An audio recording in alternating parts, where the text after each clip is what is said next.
hooked up with Mikie Mahtook. Got the boys in. I got Lloyd. We got Mitch. We got Jackie boy.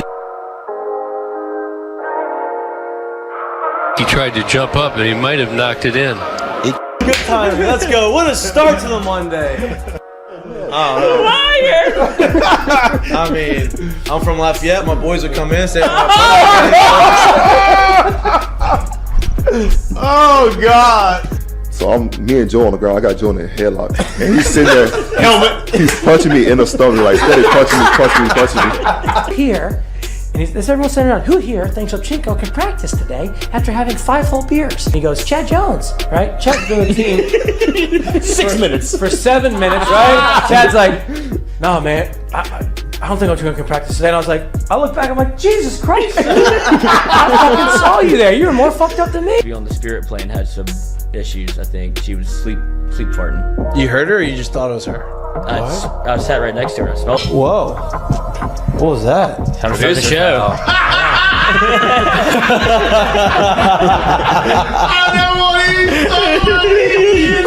Why would I have that? You had the circus or something. 6:03, I'm late. Like, I don't even know what I'd be doing. Now, when you do go to spring training, are you going to bring your chinchilla and your turtle? My dad tell you about it? The SEC is, God, they hate fat people. I mean, I get crushed for that. You know what I mean? And it's like, come on, man. Hey, just the South, bro. You got a bunch of food down here. Like they're all fatter than I am. Players, look at Lloyd. You know what, Lloyd? I mean, you're looking for a recruiting coordinator, coach. I'm here. Yeah. He was like, I'll piss my pants right now. No way. We're wearing gray pants, long gray pants. He goes, I'll piss my pants right now.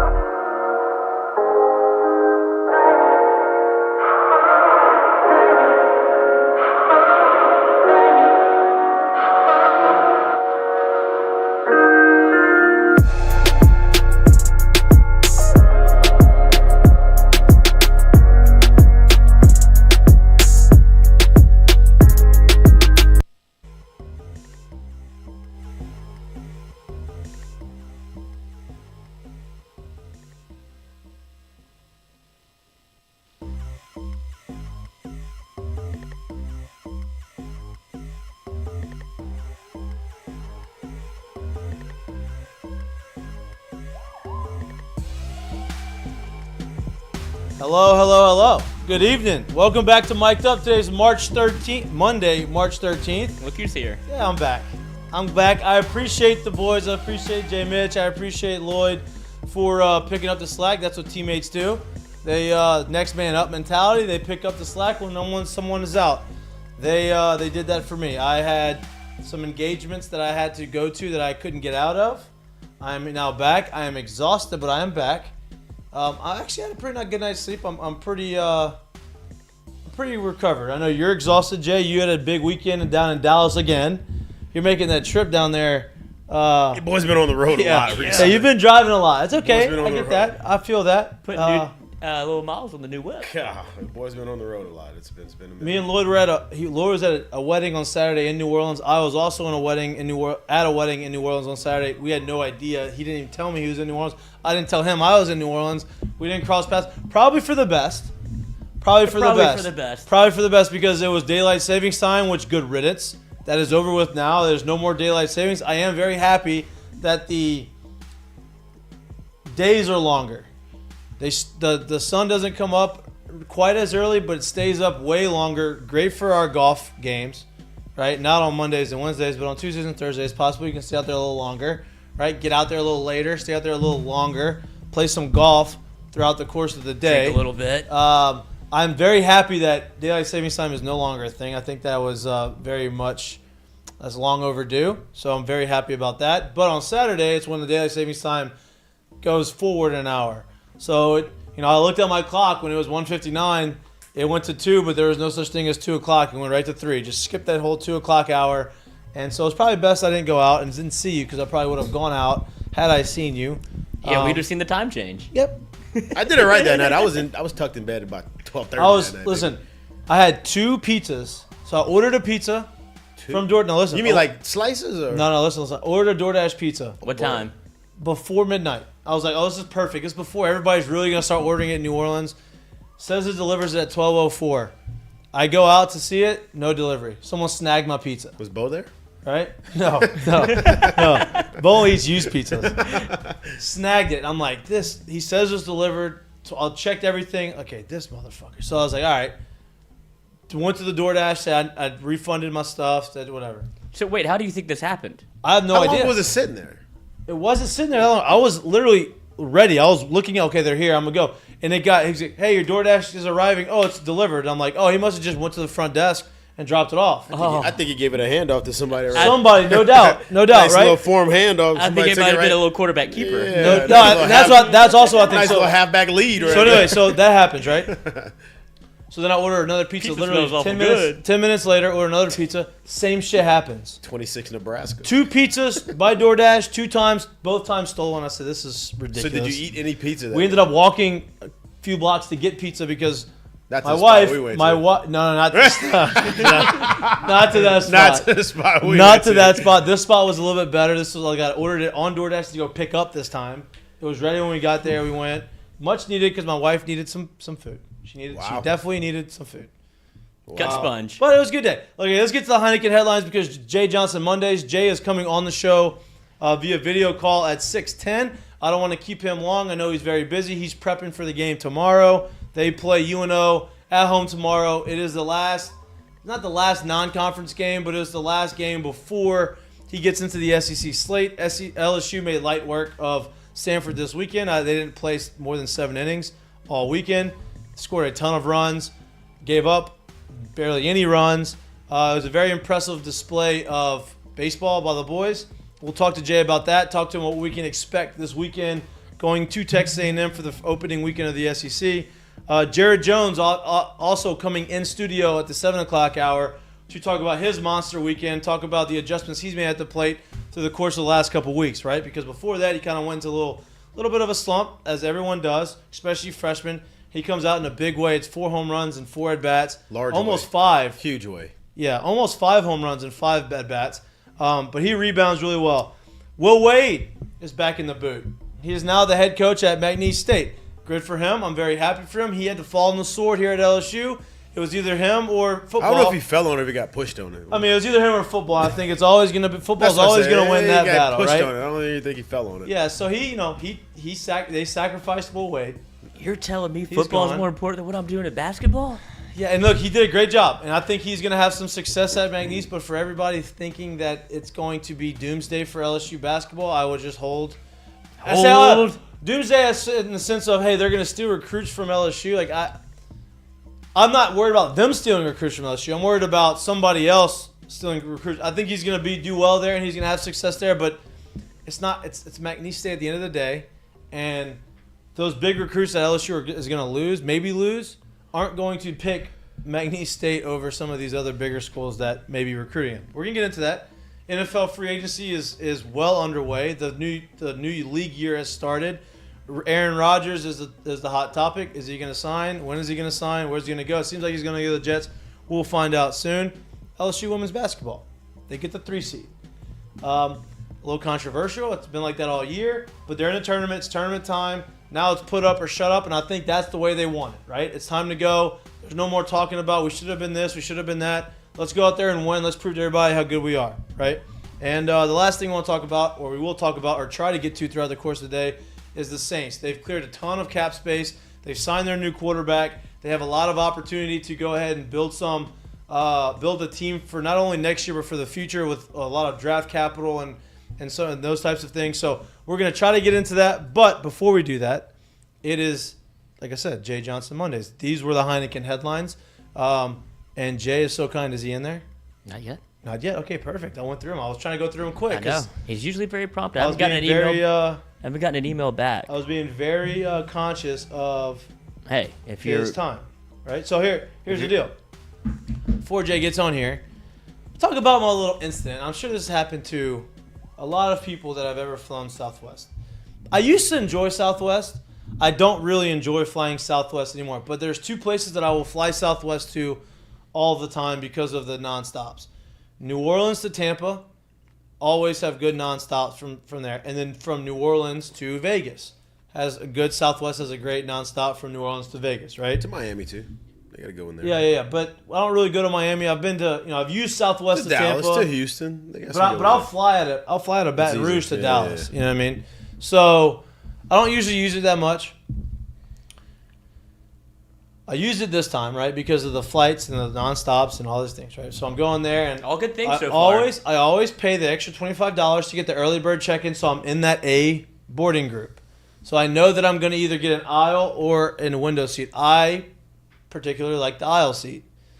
So I get on there. I'm in like 8 rows deep. I'm ready to go. I'm on the aisle. I am locked in. Headphones in, on my phone, not making eye contact with anybody because it's me and a guy next to me or on the window. I've already pointed out a couple mistakes of yours already, but keep going, please. Okay. The window seat and the aisle seat are both taken. Middle seat's open. As a lot of seats around us, there's probably 18 other rows that have middle seats available. Maybe at this time it's probably maybe now down to about 10. So I'm sitting there, like I said, I'm not making eye contact. That D group's coming in hot. I'm not making eye contact with anybody. And so I'm sitting there, and all of a sudden we're getting close to the time to take off, and everybody needs to be sitting. All of a sudden I get a tap on the shoulder. And I'm like, damn, here we go. And I'm like, okay, who is this? I turn around. Yeah, about 315-pound Bills. big human being says, you know what? Hey, can I squeeze in there, sir? I'm like, I mean, you ain't squeezing anywhere, but I'll move out the way. Let me move for you real quick. Yeah, I'm not going to let you try to squeeze your big ass around me. I'm going to get out of the seat so you can sit down. He plops in the seat, takes up both armrests. I have broad shoulders as it is. The guy next to me is not that small of a guy. This guy picks our seat, and I look around just before I sit down. There's about 8 other middle seats open with some smaller, older people, whatever. Jay's listening to my story. I know he should have told me he was in here. He just hopped in. He was in it. Anyway, long story short, this guy sits to me for an hour-and-a-half flight, mouth breathing, stinky breath. It was not fair. You got to get a little lean on, man. You can't sit up straight. You kind of got to lean into the spot. No, he did. Anyway, all right. It's Jay Johnson Mondays. Jay's in here. You could have told me that before I started the story that he was already in here. He hopped in the middle of it. I didn't want to be rude. I thought he'd entertain. Look, no break. Let's get him right into it. Let's get him right into it. Coach, I appreciate you joining us, man. I appreciate you coming in here, and Lloyd was actually did a Lloyd thing and just didn't let me know. So thanks for joining the show. All good. We can overcome Lloyd. We can overcome. That's it. You got to overcome adversity, and Lloyd is in my adversity every show. Every day. Every team needs a Lloyd. Every show. He's the cloud on my sunny day. Well, Coach, I know you're busy, man. I don't want to keep you too long, so let's jump right into it. This weekend was huge for you, right? You actually come through you're getting out of a long stretch of games, right? You had a 4-game series last week. You had a midweek game on Wednesday, and then you had another 3-game series. So that's 8 games, I think, in 10 days, or so along those lines. Y'all didn't play 9 innings. Y'all made quick work of Sanford. What did you see from the guys this weekend? What were you most proud of, and what are some things that you wish that they could have done a little bit better, if there's any? Yeah, I thought the consistency was really good. I think I like the arms that Sanford threw. Like, we faced decent pitching in my estimation. When you look at their stuff, how they performed, up into the series, I thought we took really good at bats.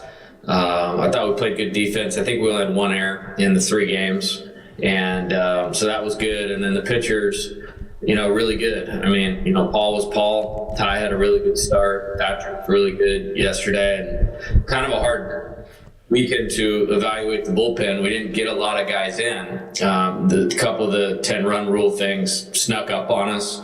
I think we achieved one of them in the bottom of the 6th inning, so we only had to go out and throw 1 inning out of the bullpen. And then we obviously scored 9 in the bottom of the 7th yesterday. So all in all, pretty good. Not a lot to complain about in a 36-2 weekend. Yeah, absolutely. No, you mentioned Ty Floyd, you mentioned Thatcher. Obviously, we knew how talented Ty Floyd was based off of what he did towards the back end of last year, and everybody talked about how talented Thatcher was, and you saw it, a little bit against Texas, and then you really saw it this weekend. This is Ty Floyd's 2nd Saturday start. This is Thatcher's 1st. Is this the weekend rotation that we can expect moving forward in the near future, or is this something that you're still going to try to tweak in the coming games? Yeah, I think what we do is we look at it week to week based on the opponent and based on where guys are at. We kind of set up the season in like this first 16 or 17 game period beforehand. And, there was some tweaking and adjusting, and obviously Grant Taylor getting hurt kind of complicated it a little bit, but we had a pretty good plan of how we wanted to roll through these 4 weeks. And for the most part, it worked out pretty good to kind of get us to this point. It just kind of depends on week to week. The opponent is somebody over the left-handed versus right-handed. Do they struggle with a certain type of thing?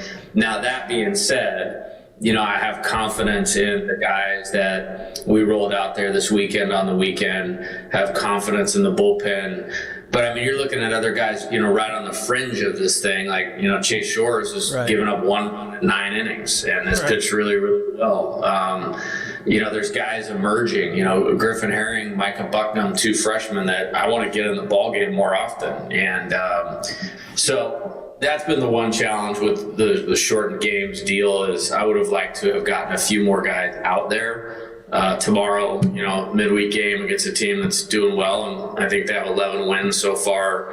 Maybe a good opportunity to see a couple guys, but there's guys that are at the forefront of what we're doing that need to get in the game and work also. So it's a little tricky, but happy with what the pitchers are doing right now. Yeah, we actually spoke about that before the season started. When I asked you that question, that was one of the things that we had talked about was it's not having the 7-inning game and the shortened game doesn't allow you to get some of these young guys in or some of these guys in the bullpen to get to work. How do you combat that, right? How do you, I know you've mentioned that you have a plan in place for some of these guys, even if they aren't able to get in. What is that plan? Like, what does that consist of? Yeah, we kind of went into immediate adjustment mode yesterday after the game and basically just tweaked a little bit of what throwing they were doing. Some guys needed to throw post-game yesterday, which they have to do on their own because we can't coach them after the game. That's like an NCAA rule. And then today is an off day, so we set some of them up to throw on their own if they chose to do that, again, with no coaches. And then tomorrow, we have a little bit of a different plan, maybe because of how the weekend evolved. And then if we get through tomorrow and some guys still haven't thrown where we want them to, we'll adjust what they're doing on Wednesday a little bit as well. So it's a good problem to have. It's just the big spreads in the games here recently have kind of, I don't want to say complicated it, but, maybe haven't allowed us to get everybody in that we want to. Now, Coach, we spoke about Jared Jones earlier in the year and his presence in the lineup and all that stuff, but let's be honest, at the end of the day, he's much more than just a presence. He goes through a little bit of a mini slump. Kid breaks out in a huge way once you insert him back into the lineup. What was talked about over the last couple of weeks or whatever, however long it's been, to kind of get him back into his groove and kind of get him back to feeling good?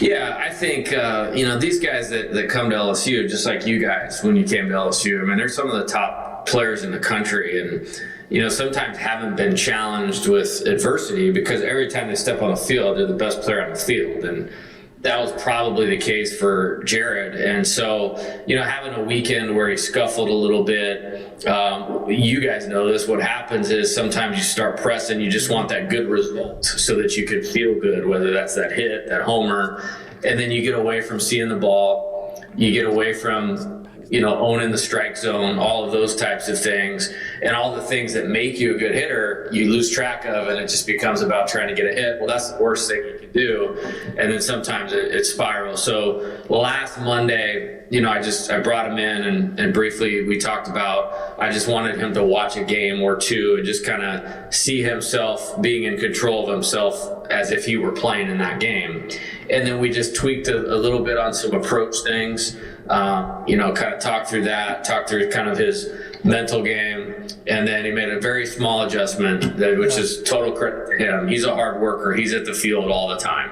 And then was ready when he got back in. And I think that shows a lot of maturity. It didn't become about, hey, I got to do something to stay in there. Like, that's the worst thing that you can do. Yeah. and he kind of stuck to it, and he's really talented, and he's not going to be perfect, but the results were about as good as you could hope for. So happy for him, and it adds a real dynamic to our team that a lot of teams in the country don't have when he's in there and he's going good. So, Coach, I got to tell you, I would probably say we saw maybe a 2-minute clip of like just random swings of his before we talked to him pre-draft. We had him on the show. He leaves the show. After the show, we've been shouting his name from the rooftops since that day, and this is before the draft. What about what Paxton Kling has done so far that's gotten you to feel the most proud about what he's done? Because I feel like we saw this coming for a long time, and it's crazy to see a kid that young be that mature and kind of handle himself that way. Yeah, he's really good. I think the first part about it is, how he kind of ended up here. He was committed, and I mean, I accept this job, and there's a lot going when you're changing, from one big job at Arizona to LSU. And I got a call at like 6 a.m. West Coast time the next morning from his travel coach, Jeff Petty, and said, "Hey, you definitely want this guy, but he's going to probably decommit." And so I tried to get engaged with him, and we talked a little bit. He decided he was going to open up his recruitment.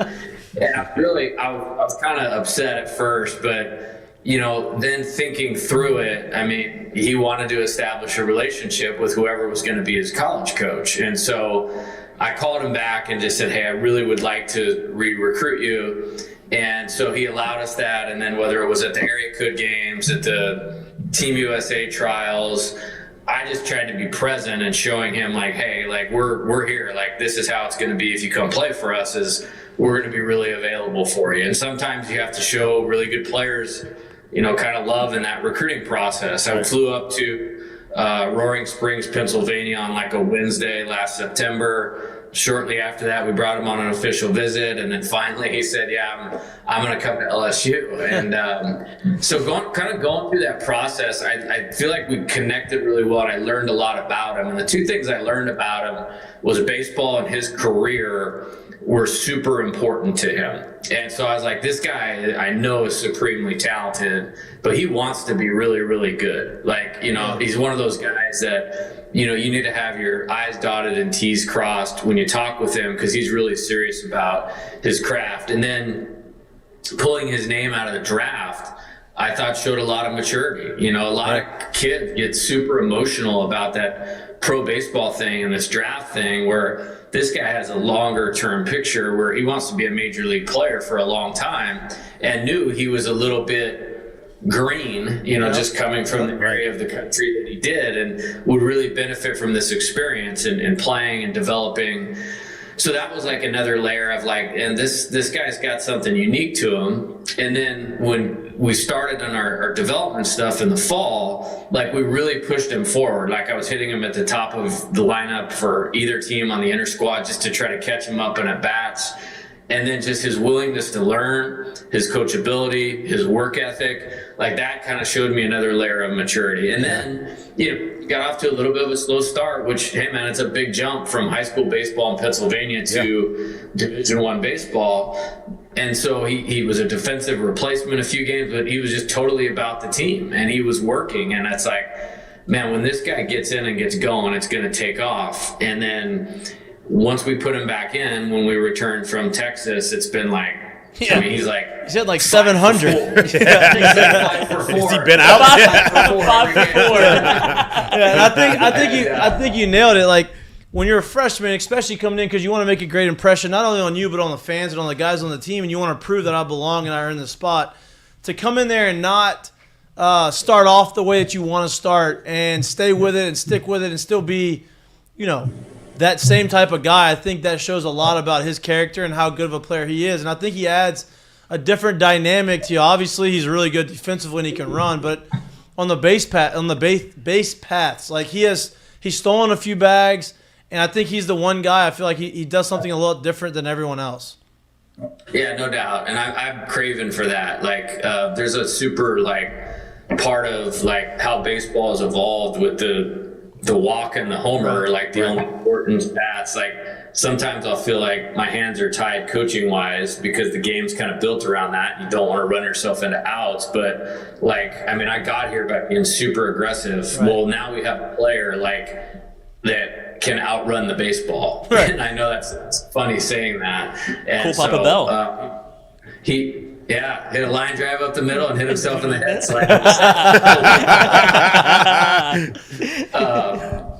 So I'm excited about him, and he's only going to continue to get better. And, really, really legit at bats and maturity out of him. Yeah. Before we move on to A&M, before the preview of A&M, I want to talk about Tommy just a little bit. Obviously, he had the shoulder injury. Start off, I mean, I understand how baseball works. Jared understands how baseball works. Sometimes fans don't really understand how baseball works, and they want to see it happen right away.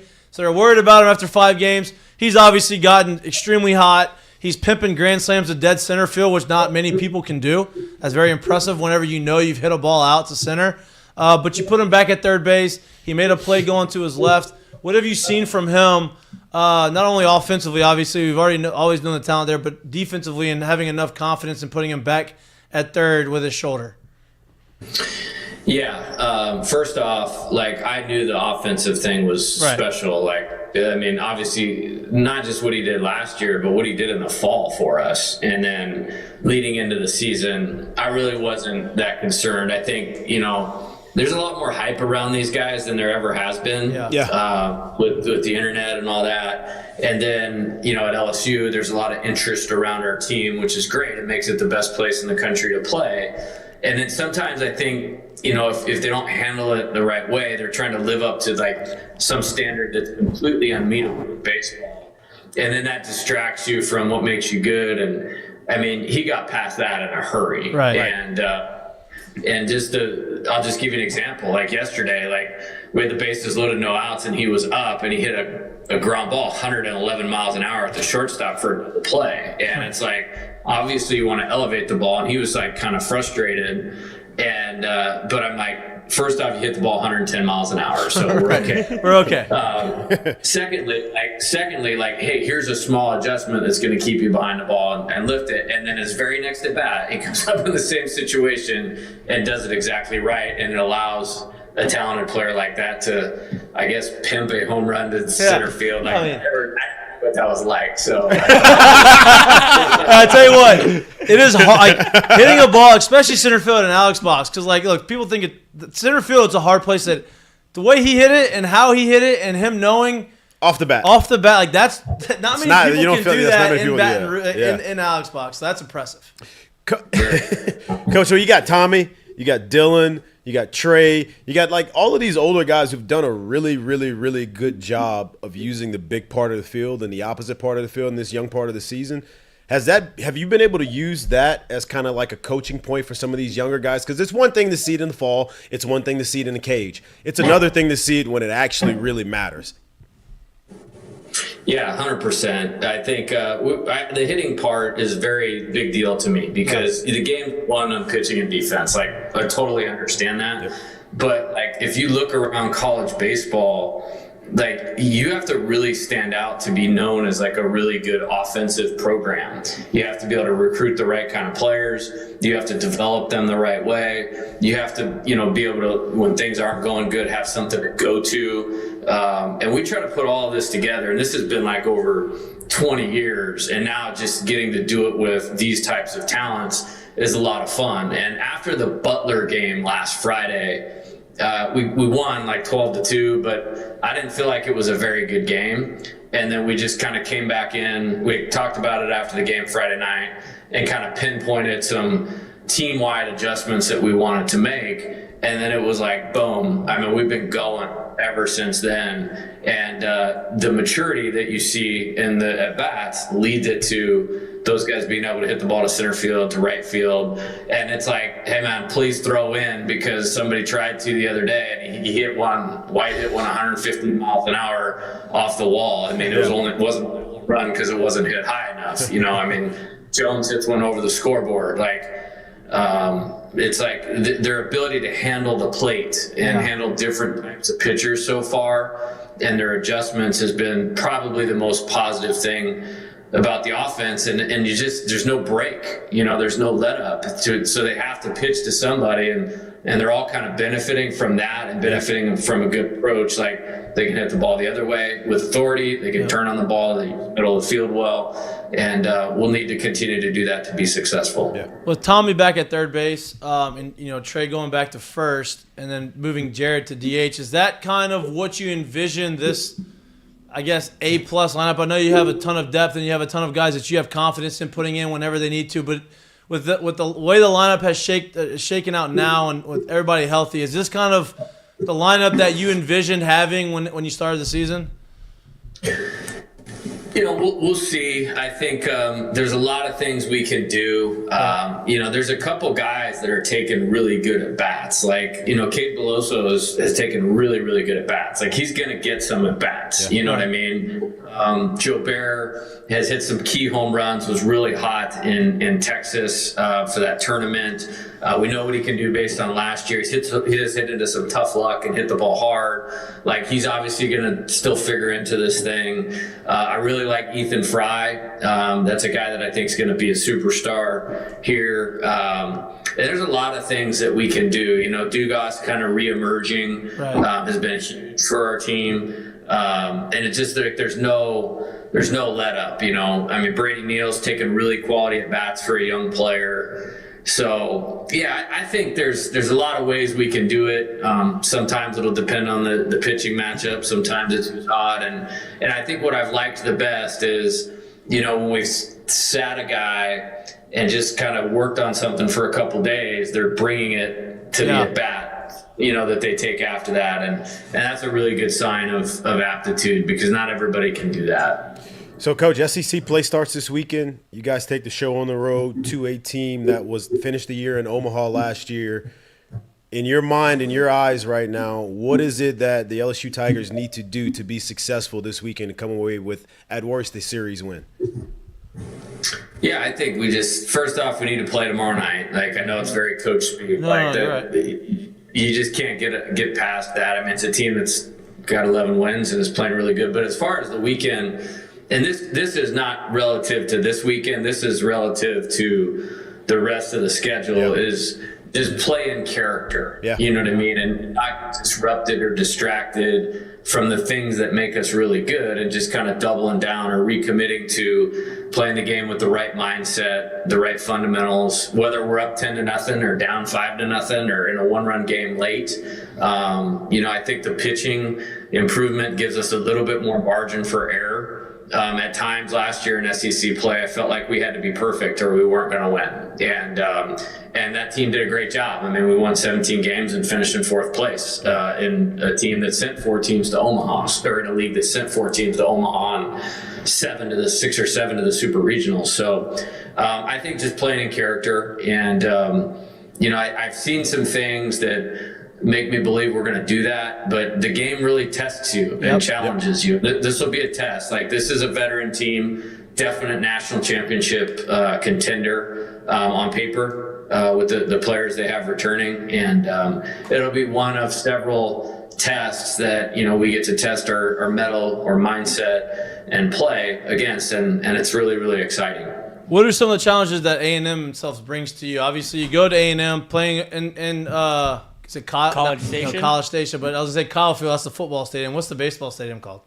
Anyone know? I don't know. I don't Johnson know. Field. Anyway, playing at A&M, you're going there, you're on the road. They do the whole like ball 5, ball 6 stuff. So it's obviously going to be a hostile environment. But what challenges do the team themselves bring to you? Yeah, I think experience. When you look at like the preseason all-conference team, as I was like filling out my ballot, it's like I think Boast is a really good player. Werner's a really good player. Minnick has been hurt, but he's a really good player. Jack Moss is a good hitter. And all those guys were like the key to their team last year that went to the College World Series. So they have plenty of experience. Nathan Detmer on the mound is a really good SEC pitcher. Will be a high draft pick. Chris Cortez, good arm. Their Saturday starter threw well. But that's going to be the case with everybody we play. Right. I think the combined like record of the 10 teams on our schedule is like 120 and 26 or something like that. So yeah, it's just like, so you don't really make one opponent out to be anything. It just goes back to how you play and how you prepare and controlling those things. And I think if we do that, then that helps us, and that's where we're at our best. We've talked about everybody we've talked about almost everybody on this team. We've gone through the list, we've mentioned it, and it's gonna sound weird for me to say this. It's like almost people get bored by mentioning Dylan Cruz's name, but this man's hitting .510 going into SEC play. And reaction says people just don't even talk about him anymore. I'm like, you realize he's hitting half the time he's up to the plate, he's getting a hit right now, and it's not very dinkers. aware. But people don't talk about him. Like it's pretty outrageous. How has it been being around this guy? Obviously, we've talked about this a lot, but I'm super impressed. To me, he's the best college baseball player that I've ever watched, and we were pretty good when we played here. And I'm not ashamed to say that I have no problem saying he is probably the best and most talented player that I have seen come out of college. He's a danger to my health. I have no problem saying it's the most advanced college swing I've ever seen in my life. Yeah. And he's killing me slowly. Yeah. I don't even really know where to start. I think just from the play standpoint, we talked about how we were going to operate or how he was going to operate this year when everybody knows he's the best player on the field, and kind of likened it to Barry Bonds as he was having those amazing seasons with the Giants, where you're going to have a lot of 1-for-1 or 1-for-2s with a homer or an extra base hit and like 3 or 4 walks.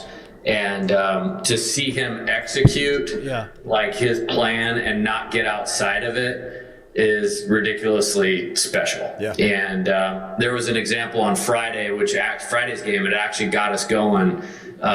He struck out in his first at bat, and I don't think it was a strike. And I'm convinced he knows the strike zone better than any umpire. But like he swung at a ball 0-1, and it was a foul ball, and Samford kind of misplayed it. And then I looked at him, and I was just like, I could see him getting himself like retooled for his 2-strike approach, and it was like whack. Yeah. And it's just like not many college hitters can do that, and he never lets the situation become bigger than his plan. And his plan is so good, the person is so good, the talent is so good. Like it just shows up. There's good players all over the country where you can see, hey, I can see how that guy could be good. Well, this he's good all the time. I mean, he's literally good all the time. Yeah. And that's what makes him different. Yeah. Coach, on that same AB that you mentioned, he was so frustrated. He ran all the way to second on a foul ball between the catcher and first base. And so for him to be able to reset like that, but did y'all have some sort of conversation in the preseason or offseason where it's like, look, you're going to get pitched around a little bit no matter how much I try to protect you? Because as soon as he goes down 1-0, 2-0, it's almost like an automatic walk at this point, because there was times last year he would press and try to chase because he wanted to get a hit so badly. It seems like he's readjusted and become acclimated, almost getting walked. Yeah, I think that's just a sign of awareness and improvement. He's got both of them. Mentioning the play you just talked about, though, like a thing that I bring up a lot, but I don't think is talked about a lot, is the leadership qualities that he has. Like, everybody asks me, like, how do you deal with getting all these guys playing time and superstars not playing and agents and advisors and this and that? And it's like, these guys have been great, and they're great because their best player, Dylan Cruz, demands that they play hard, demands that they are a team first player, and he sets the bar for that. And on the pitching side, Paul Skeens does the same thing. Yeah. So, our best player and best pitcher are not putting up with any JV BS with any of the players. And so that's the part that is really, really special. Like, I mean, on top of, I think his on-base percentage is like 700 or something like that. Yeah. And I tell people this all the time, and it's like, when I was approached about this job, like, it's obviously LSU and the great legacy that you guys and the previous coaches and players had built, but I knew there's a cat on that team that I was going to have for 2 years that they don't show up on college campuses hardly ever. Yeah.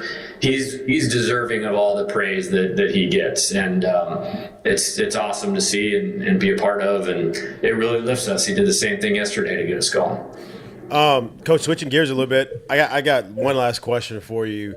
You kind of threw us for a loop a little bit. In a weekend where the bullpen didn't really get taxed, like you said, we get a 4-0 game, and the first guy out of that pen that came out of there was Gavin Gidger in that situation. Can you tell us about the decision and what kind of went into that decision?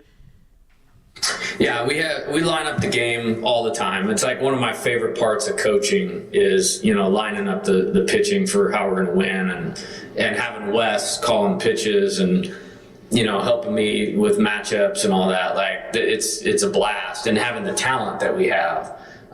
It plain and simple, two things went into that. We felt like he matched up really good with the top of the lineup, the three best hitters. And I do believe he has a chance to be in those spots going forward. Yeah. You know what I mean? In SEC play. So we like that. And I was very pleased actually with the performance because he got down 3-0 to the first hitter. And then he got back to 3-2. And it was very debatable whether it was strike three or first hitter. Like, he dotted that pitch. But then he recomposed himself and then got to 0-2 and then, got ahead in the count. And then the next guy lined out to right. But, when you get ahead in the count and respond like that, the pitcher usually gets rewarded, which he did. Yep. And then we just took him out because that was the right time in the game to go to Riley, and who obviously we want to get back moving in that direction. So pitching him twice this weekend and in the right spots was by design. And then, we were ready to go to Chase Shores to finish the game because we wanted him to do that. It's like a 6-out type save, and it was only 4-1, and I was all pumped up about this. I'm like, man, this is working out perfectly. And then we scored 9 and didn't get to play. Well, look, we said this is your last plan out the window. We said that was your last question, which it was until you brought up the Chase Short things. Is that going to be his role moving forward? Is he going to still get some starts, or is he going to be kind of back into the bullpen? Him and kind of Christian Little going back there and having that electric, fastball and letting him get some couple innings in the backside of the games. Yeah, we have a real specific plan for what we're going to do with him, because I do think, whether it's the end of the back end of this year, obviously the beginning of next year in 2025, he's a Friday, Saturday, All-American type pitcher and high draft pick. So we want to use him in the right spots. So you could see some mix and matching between Tuesday and then bullpenning. Obviously, we're paying really close attention to how he recovers, so that becomes important to how we use him as well. I just thought because he had started 3 games, I know he can start, and I would be comfortable running him out on the weekend in the SEC and starting and feeling good about our chances to win. But we were kind of wanting to test the bringing him out of the bullpen thing, and he was ready to go. We got out of that inning. Riley did a really nice job. And so we had plenty of ramp up time for him to get ready to go. And I was all excited, even when it was 6-1, 8-1. I was like, this is still a really good test run. And then it's like, wait a minute, if Paxton hits a homer here, the game's over. Or gets hit, if he gets hit, the game's over. And then, something that was cool about that, I was probably more frustrated than anybody that the game was over. I looked down the bullpen and Chase is jogging down full speed to get part of the celebration. He got 3 he was good. And that kind of stuff's going on our team all the time. Yeah, and that's special. That's awesome. kind of you can have all the talent in the world. If you don't have that part of the team, then you're not going to go very far. But when you have both, it could be a very special team, and that's what I think that y'all have. Obviously, SEC play starts. Competition is going to ramp up. I'm looking forward to watching y'all play this weekend. I'm looking forward to y'all navigating through the upcoming games. But I appreciate your time. As always, thank you for coming on our show and being so generous with your time. And I'm looking forward to watching y'all play tomorrow and through the course of the weekend. So thank you. Cool. All right, guys. Have a good night. Have a good night. Later, Coach. So this Jay Johnson Monday is brought to you by our friends down at Heineken. I want to give a shout out to our friends at Heineken. If you didn't pay attention over the weekend, right? They had a couple booze crews going on, right? And some were better than others. Some were better than others. So I was not here. That's sabotage. I'm not making you do it right now. I'm not going to put you on the spot to do it right now because it's Monday, and we want you to bounce back. back. I don't think it's right. But Heineken. I I was in a fraternity. Heineken is they're our friends, they're our sponsors, they're our partners, and we have started this whole Booze Cruise thing. The initiative, and I want everybody to hashtag Booze Cruise. Whenever Dylan Cruz hits a homer, I want you to hashtag Booze Cruise, and I want you to take a video of yourself chugging or taking a shot or chugging a beer or whatever. Join me and hashtag Booze Cruise, because that is Lloyd's baby shtick right there. Right, that's what he likes to do, right? And feel free to show him that he's such a rookie. Yeah, and so we crush him with it. We have a friend of the show, a listener, a watcher, and he sent us that nice little funnel that is behind Lloyd's shoulder. And Lloyd has done pretty good with it up until on this last Friday, which I was not here for. I got to see the video like everybody else.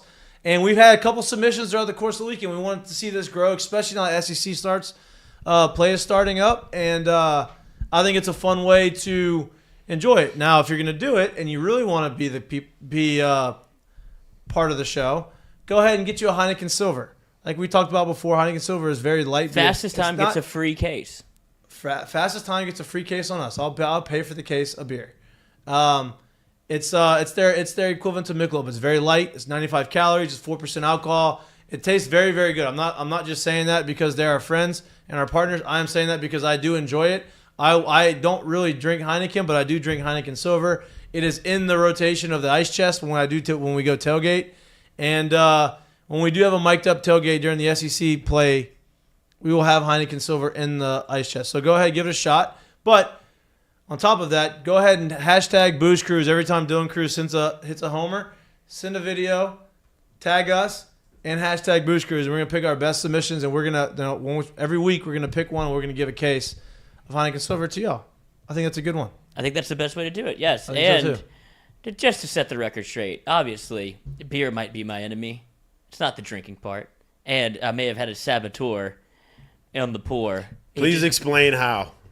I got a lot of people texted me and DM'd me that said I have to let the foam settle. I thought he had poured the whole beer. So wait, time out. He half poured me. Blaming him on that, even though it was your fault. First off, let's just talk about it. He stopped pouring, so I thought he was done. He said he thought I poured the whole beer. If you just go back and watch the tape, if Lloyd was looking at my hand position, the beer was still like this.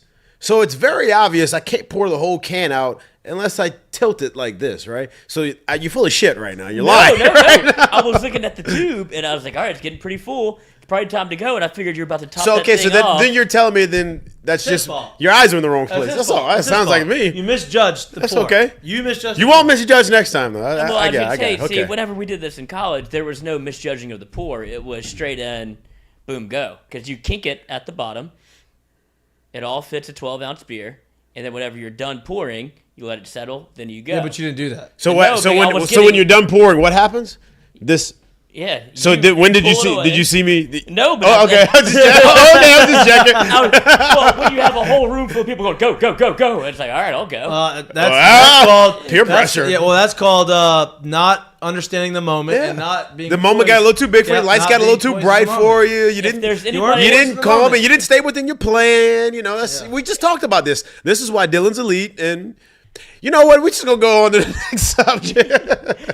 But no, Jay's I'm ready awesome. now. That was a great interview. That was a great interview by Friday. Jay. Hashtag Booze Cruise every time Dylan Cruz is the homer. Hashtag Booze Cruise, tag mic'd up. We're going to pick the best submissions. It's a fun way to get everybody involved, and we're going to pick the best submission and pay for God. case. Now they want me to do it anytime anybody hits a home run. No. Ooh, that's tough. Yeah, no. I'm going to Booze look like Cruise. There's Booze Cruise. I'll end up like Brendan Fraser in The Whale. You'll end up at. Why would you make a reference where not many people understand it? You'll end up at F45 2 times a day. You keep that up. That's they better open the door. But Jay, as always, great interview. He's super pumped about the team. Obviously, he understands the challenge that lies ahead. And I think the best thing that he talked about was how everybody's bought into each other on the team. Right, and I think that's important, right? You can have the most talented team in the world. I don't think that if you aren't bought into each other and you're just bought into like just doing what I need to do to get drafted and move on, I don't think that you have as much success, right? And so to hear him say that makes me a lot more even more confident than I already was. Well, I feel like that has to do. I feel like being bought in has gotten them to the level of success that they've had already. Like, let's be honest. It doesn't really matter what you think about whatever the competition that they've seen so far. They've passed it all pretty much with flying numbers. Right. And it's been very, very, very good. I don't think you can put together the type of performances that they have without being bought in and being able to have guys play as a team. Yeah, no, I agree. What are they on? A 10-game winning streak right now? They lost to Iowa. I think it was 7 straight before the weekend, so I think it's 10 right now. Yeah. I mean, Yeah, because if we talked about it last week, I think we said they had a chance to going into College Station at 11 straight, which would be one game this week, and then Yeah. So I mean, look, pitching staff is outrageous. The lineup is outrageous, and now they're gonna face real talent. Can't really hide from the fact that the lineup or the schedule they've played leading up to now hasn't been the best. Yeah. Now they went to Austin and they played Texas in the midweek game, and that was a tough game. Obviously, Texas record's not great, but they were a good team. And you go and you played in that Round Rock Classic, and you have some solid teams, but they weren't SEC caliber teams. And you're going to get that first weekend on the road. And I think this is exactly what I wanted to see from LSU. I'll ask you this, both of y'all. If anything, what is it about this team that does concern you? If you could pinpoint one thing right now, what is it about this team that concerns you? The only thing that I can pinpoint has nothing to do with stuff on the field. They just haven't played. They haven't been in too many tight games. One, and they haven't played back into a lot of games when they're tight. That's the only thing. So, and look, it's so funny you say that. My thought process on the same thing was like, all right, we just saw a team that's super loaded, right?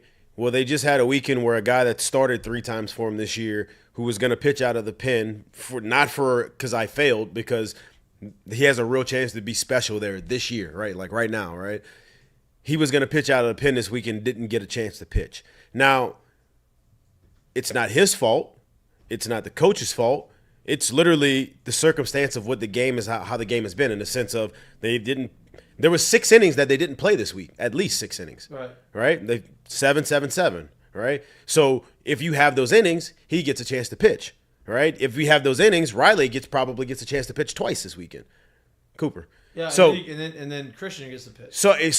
Yeah, exactly. Christian gets a chance to come back after a midweek start. My point is if like you said, not being able to have the back end of games and getting a chance to see how some of those guys are going to, 1, respond, 2, be able to bounce back is important. And they're probably not going to get a chance to really get a feel for that until they're already somewhat deeply into SEC and play. I wouldn't even call that a concern. It's just we haven't. No, you just had not even. But if you think about it from the coach side of it, it's like, well, I need to know, much like he needed to know how are they going to bounce back? How are they going to perform? How are they going to feel? Because all those things matter when it comes to making decisions. And the one game that you can go back and hang your hat on was a true road game in a midweek, and it was a tight game late in the game, and that was Texas, right? And so they passed that test with flying colors, and so. They had that ability. The talent's never going to go away. But if I had to pinpoint one thing, that would probably be that. We haven't seen a lot of it on the backside. What about you? My only concern would be if LSU goes into the weekend series for the first time, obviously SEC play, and it doesn't perform the way that you think it will.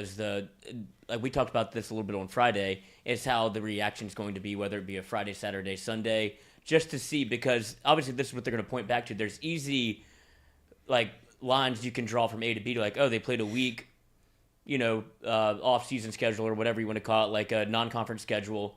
They didn't play anybody, whatever. Jay Johnson just laid out the numbers of the teams that he's played where they have it's like a 750 win percentage, so it's not his fault. Right. But whenever you get to SEC play, and if LSU does falter, and it's because of the bullpen, that's the only thing that concerns me, is that they're like, they didn't ever get any work. Jay Johnson was not an advocate for this rule. There's nothing he could do about it. Both coaches have to agree on it. If one coach knows they're going to get their doors blown off, he's like, get me the fuck out of here so I can go home. Right. So that's the only concern. You'll get your first real test of probably 3 games of 9-inning baseball. Yeah. No, and that I think, and like I said, it's something that it's a lot of unknown. We just haven't seen a lot of it. So all LSU did was take care of business. Right. This is what you want. This is exactly what you expect from the number 1 team in the country across the board. There's literally nothing to complain about. And if that were to happen, it was like you said, you would hope that would happen earlier on in SEC play, so it gives them the time to bounce back and kind of really hit stride going again through that back half of the season. Because let's be honest, I don't care how good you are.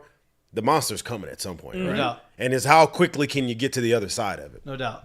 All right, we're gonna take a 2-minute break. Jared Jones is in the studio, so we're gonna go out and get him situated.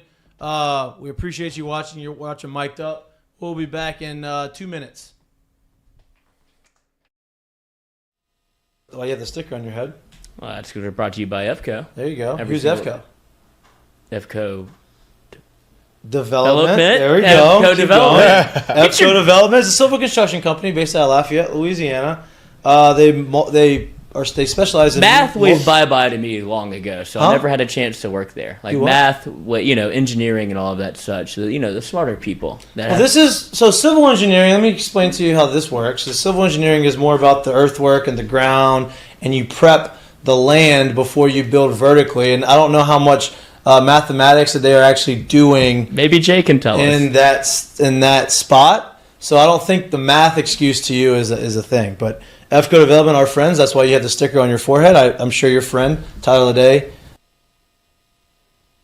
Those are your Heineken headlines. Heineken has been an unbelievable sponsor for us, right? I understand some people may not like Heineken, and that's okay. Tell me that. Good shot. Heineken just came out with the Heineken Silver. And if you have not liked Heineken in the past, that's okay. Heineken Silver doesn't taste anything like the other Heineken beers. Heineken is their light beer. It is 95 calories. It is 4% alcohol. It tastes very good. It's very crisp. Sit back, relax, open up a Heineken Silver. Enjoy baseball season coming up. Enjoy the LSU Tigers. Enjoy some women's basketball. If you're watching it at home, pop open a Heineken Silver. Because I'll tell you this, and look, Heineken's a sponsor of us, and I am very happy and honored that they are a sponsor. I did not really enjoy Heineken in my previous times drinking Heineken. I have learned to like it a little bit. Some people like it. Tell you what, I drank this Heineken Silver, and I enjoyed it. I got a couple cases delivered to my house today, actually, and I'm enjoying it. So go ahead, go try a Heineken Silver. It's their new product. It's their new beer. It's their new line. It is very light, 95 calories, 4% alcohol. It tastes really good. Try it. Thanks, Jack. That was nice. We didn't even practice that. First time. All right.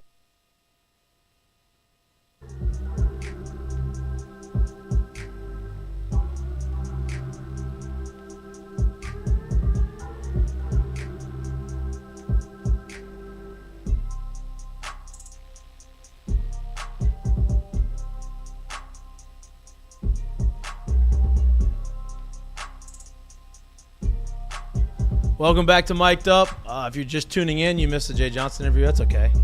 That's no big deal. You can go back and rewind it if you're watching it now, or you could just watch it when we post it on YouTube, as long as Lloyd posts it and doesn't mess up or do whatever. But I think It's not my job, Coach. That's on the social.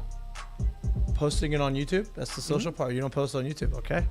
You're just the production part. I get that. Okay. Production and content. I respect that. But our next guest, we're just going to be the Mondays. Production and booze guy. Yeah, production and booze guy. The booze Created my cruise own guy. lane. That's it. Entrepreneur. Mondays from here on out are probably just going to be baseball conversations, right? Because, look, women's basketball is really the last LSU sport that is playing outside of LSU baseball. So, staying on the baseball topic, right? Jay Johnson just had an interview. Now, we have the SEC Freshman of the Week. I almost said year, but Freshman of the Week. Jared Jones. Call your Jared shot. Bear Jones. We did. We called it earlier in the year. Jared, thanks for coming on the show, man. Thanks for having me. I appreciate it. And probably we had to.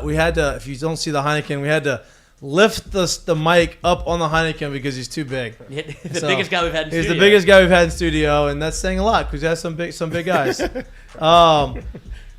Speaking of, you're a catcher. I am. You are a catcher. Yeah.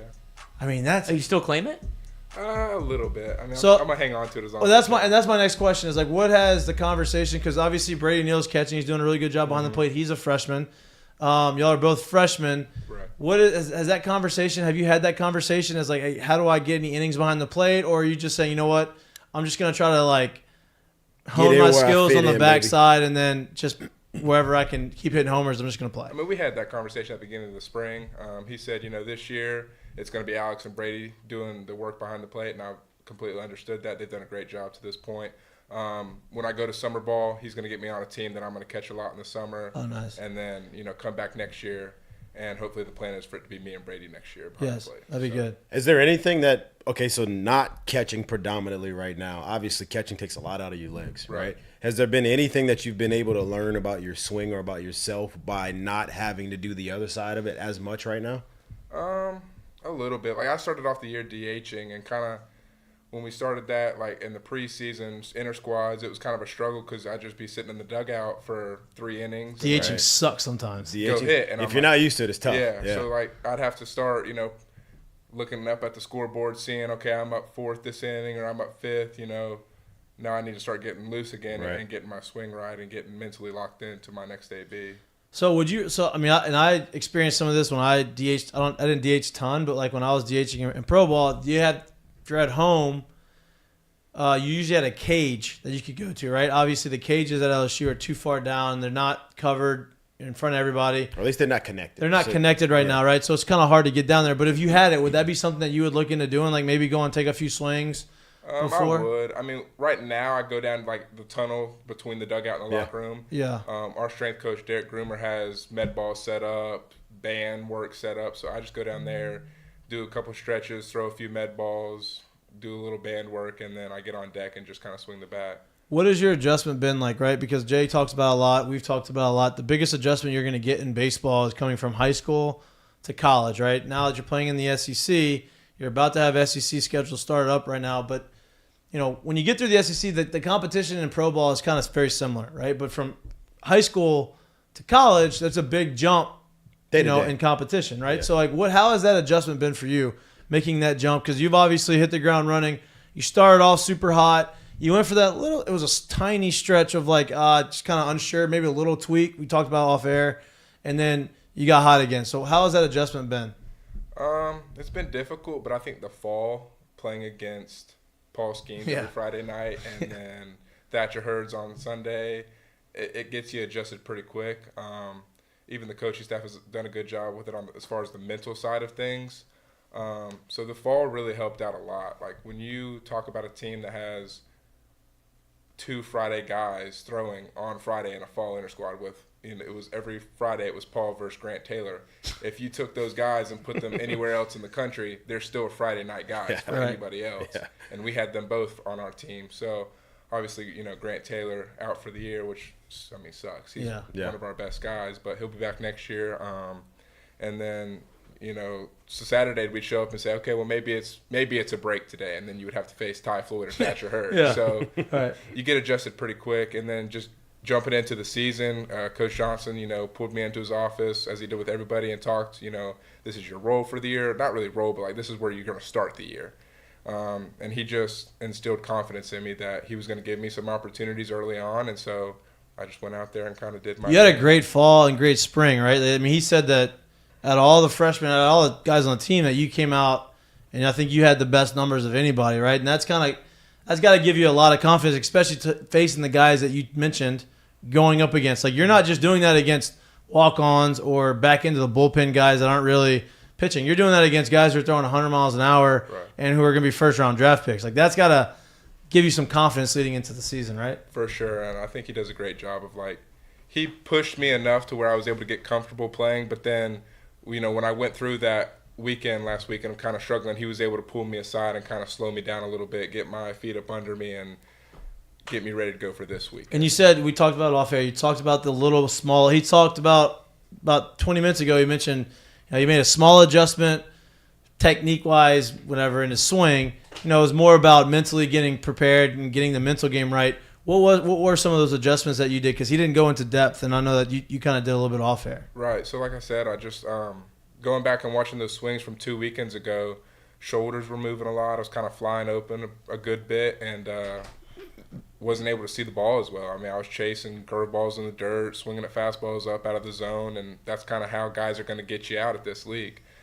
So went into the cages and just kind of worked on keeping my shoulders square to home plate for as long as possible. Simplify everything down. I'm a big guy and, I'm pretty strong, so I just wanted to let that play. You know what I'm saying? It's a fair statement. And Mark McGuire. That's what everybody calls you, right? Mark McGuire. You kind of have that wide stance and like the bat waggle and you're hitting balls over scoreboards. Like, I mean, it's Big Mac land, so I guess it's got to be the bear cave now. I just came up with that. I like that. The bear cave. Yeah, I mean, I remember watching the what was it, the E60 long summer, him and Sosa. So. Yeah. I was you weren't. I don't even think you were born yet. That made me feel so old. I watched it you live. definitely weren't born yet. I was 9 when that happened. But go ahead, dude. When you talk about those, you literally named the guys that you named on the mound. How has it been for y'all offensively to be able to, one, know you're in pretty much every game because of the talent that you have on the mound and their ability to keep you in games? I mean, it takes the pressure off of us. I don't think there's any pressure really going into a game regardless, because I think the pitchers trust us and we trust the pitchers, and that's kind of been a big topic of discussion as a team is like, if we trust everybody to go out there and do their job, we're going to win probably every game that we go out there. You know, like we just have that much talent.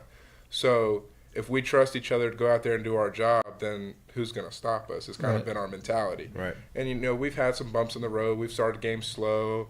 You know, we've already lost a game this year. Nobody expected us to be perfect, but we bounced back right after that loss, came back with a statement win against Sam Houston, who's a really good team.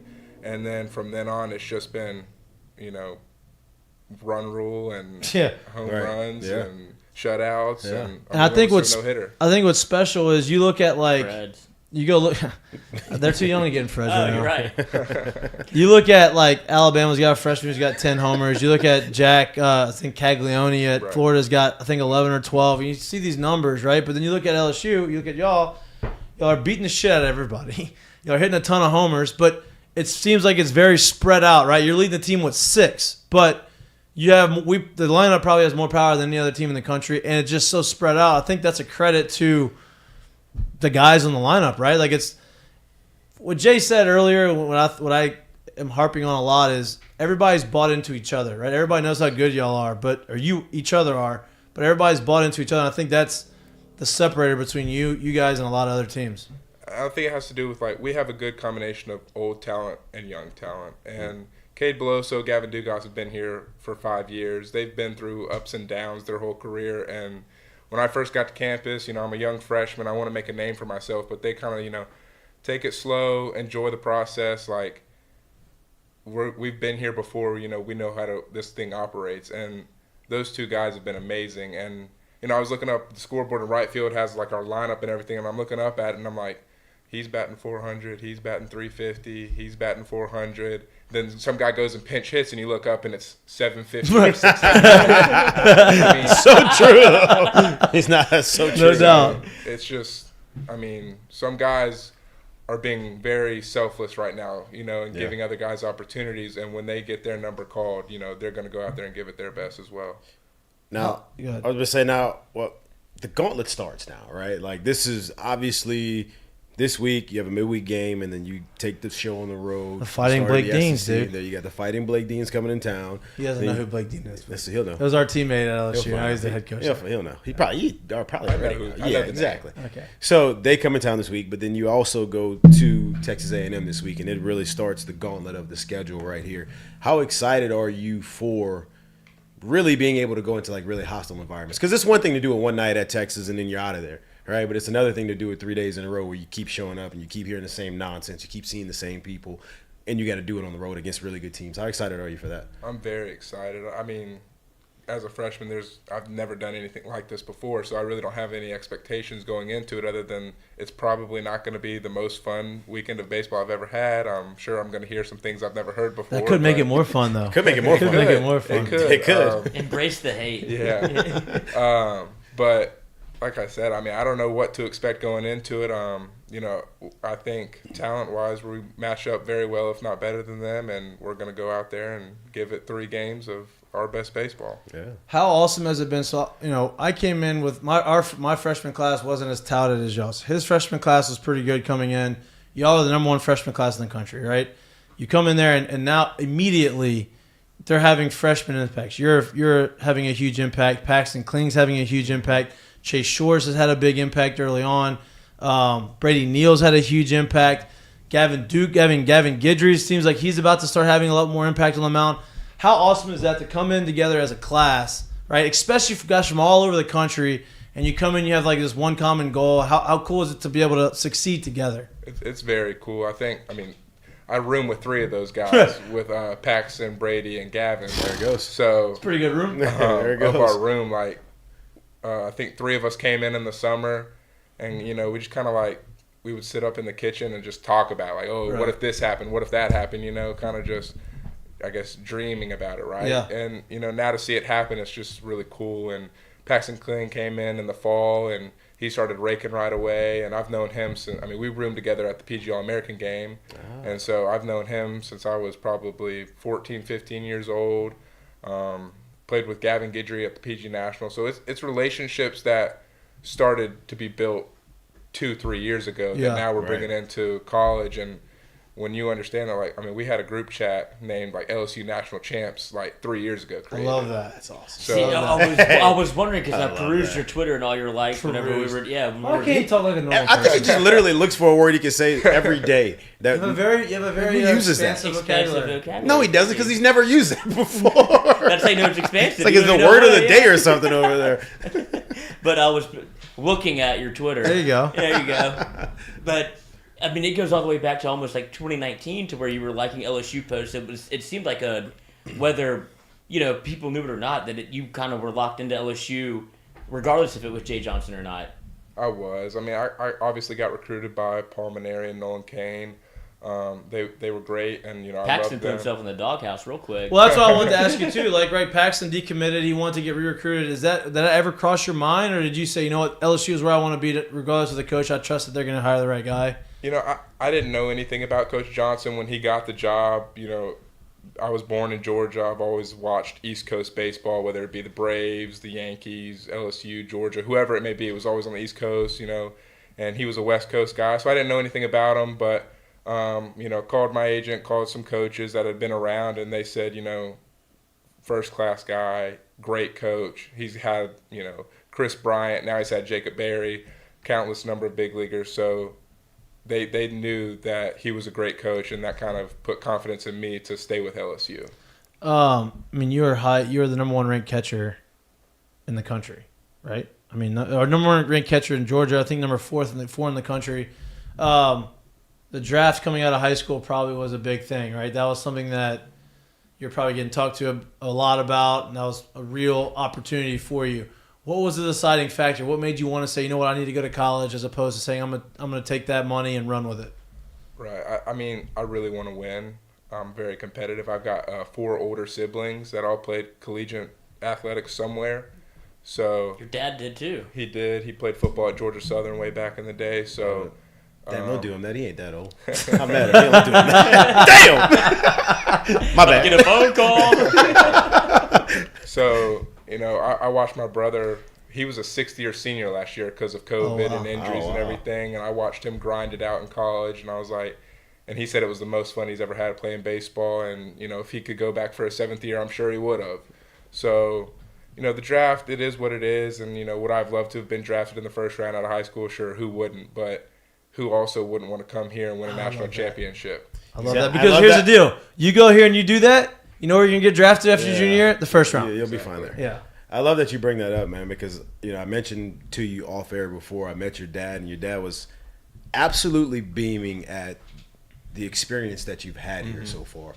How is it, so from your perspective, how has it been for you here so far? One, obviously getting to play with guys you've known for forever, getting to play with some guys who are going to be drafted very high, who are very good right now, and just the overall experience of being here. How's it been for you so far? It's kind of crazy. I mean, it's really surreal. Like, I don't even realize what's going on until like 2 days later. Like, Sunday after the game. So you didn't realize you hit that ball over the scoreboard? Like, seriously though, Sunday after the game, I go back. My parents stay at a campground like a mile from the field, and I go over to their trailer to say goodbye before they, head back. And I'm like, I hit 4 home runs this weekend. Like, that was That's really pretty cool. And 4 in a row, as a matter of fact. And I was like, I was talking to my dad. I was like, even in Little League, I don't know that that's ever happened before for me. Right. So awesome. It's just like, I'm playing in front of 11,000 people every weekend, every day that we have a game, and every day I go out there, it's some other kid wanting an autograph or wanting to talk to me or a fan wanting to give me like a piece of bubble gum or whatever it is. Like The Skittles, is the Skittle guy still out there? I don't know if the Skittle guy's still. I haven't run into him, but House arrest.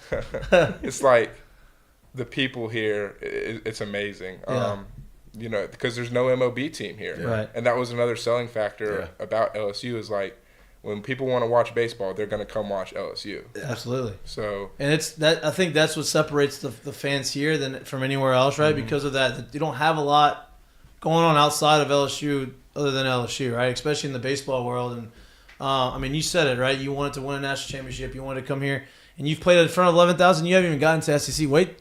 I was about to say it only gets better because days are longer now. The weather's getting better. You're gonna have 2 straight big home. I mean, the Tennessee weekend is going to be outrageous over here, right? Like you haven't even seen what the Alex Box Stadium could be, right? You're about to see it, right? And so the fact that you're experiencing that right now, I'm excited for you to be able to experience it, especially once y'all start hosting regionals and super regionals. I know I'm jumping the gun, but I mean, that's where it gets like... I'm glad he's saying this because this is what we talked about a lot before the season even started. We wanted to see you guys get a chance to experience it like this because that is what people come here for, is the experience of it literally being a Tuesday against Southern and there's 11,000 people there. And that's the experience that's one to none that you don't really get anywhere else. And for you guys to be experiencing that so early is really a testament to how well y'all have played so far, honestly, truthfully. I mean, that's why I came here. When Nolan Kane recruited me, and he said 2 things to me. We lead the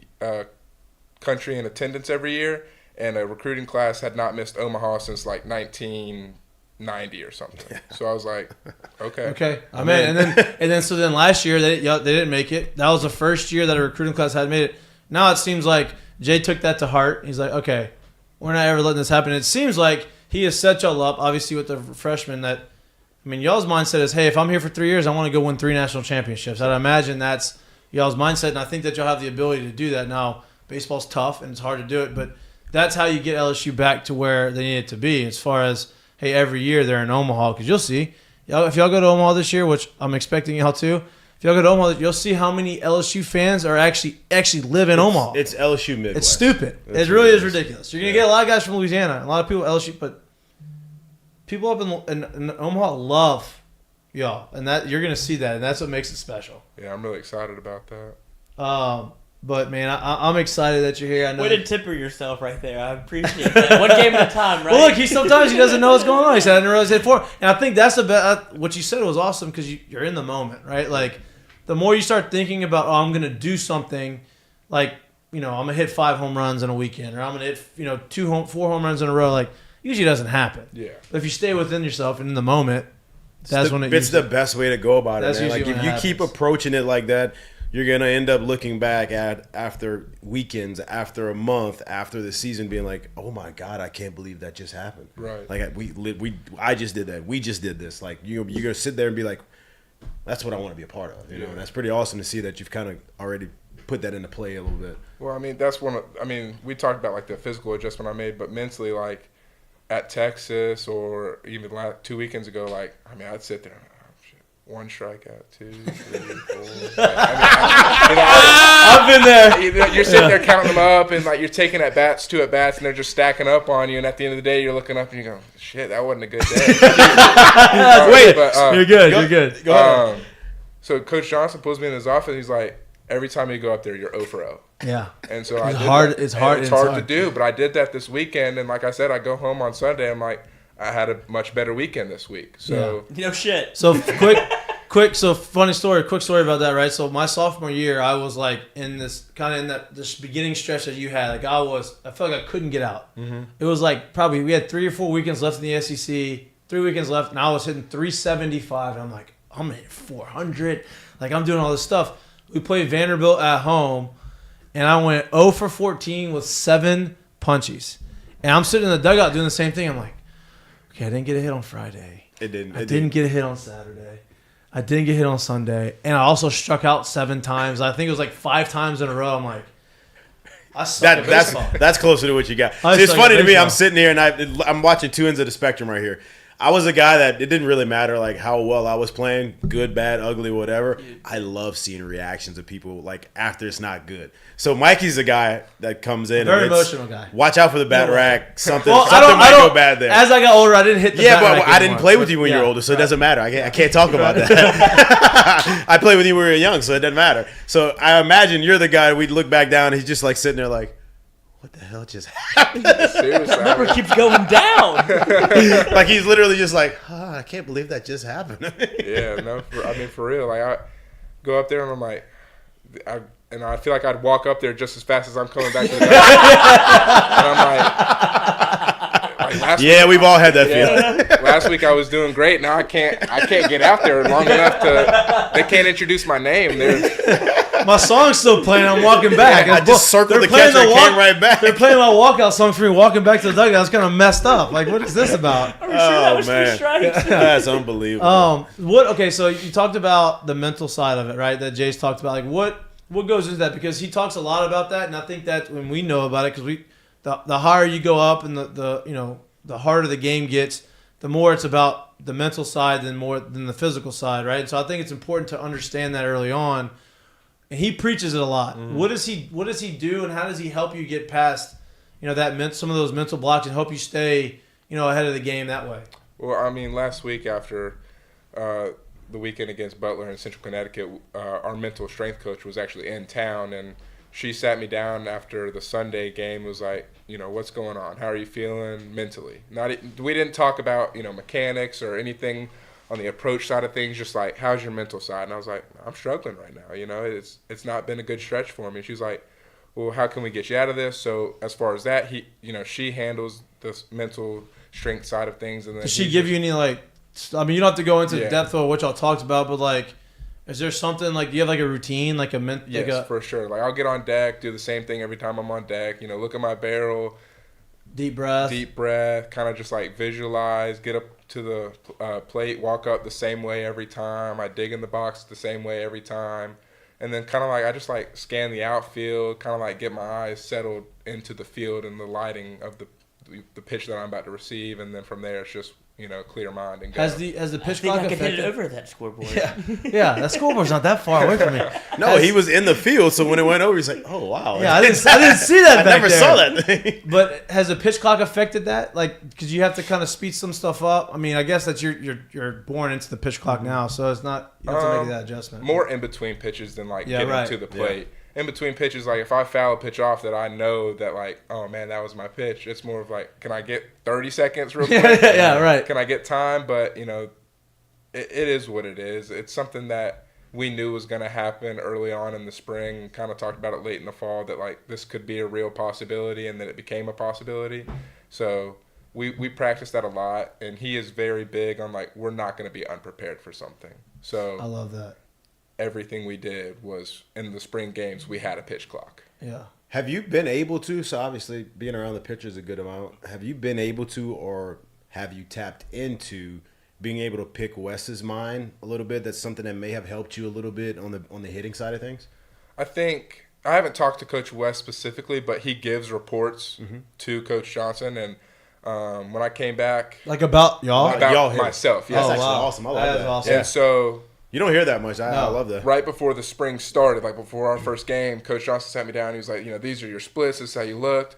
Hey, by the way, you faced lefties 6 times in the spring. You got to a 3-1 count 6 times, and you swung 6 times in a 3-1 count. And they were all balls. He purposely threw a ball because he knew you were swinging every time. So I was like, oh, wow, I didn't realize that.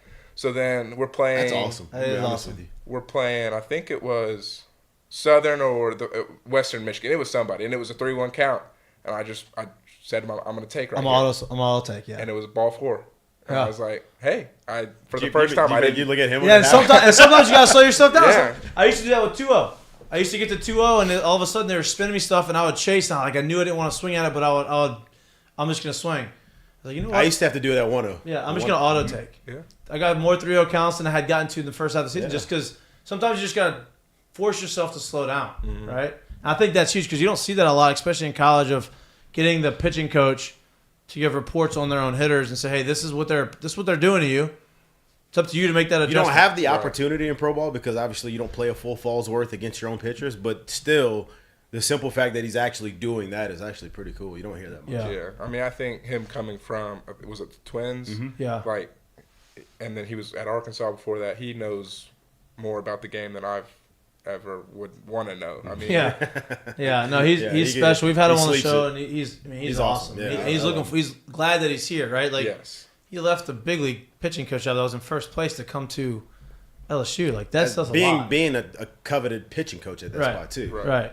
How has it been playing with? I mean, you're playing with some guys who are probably going to be superstars in the big leagues, right?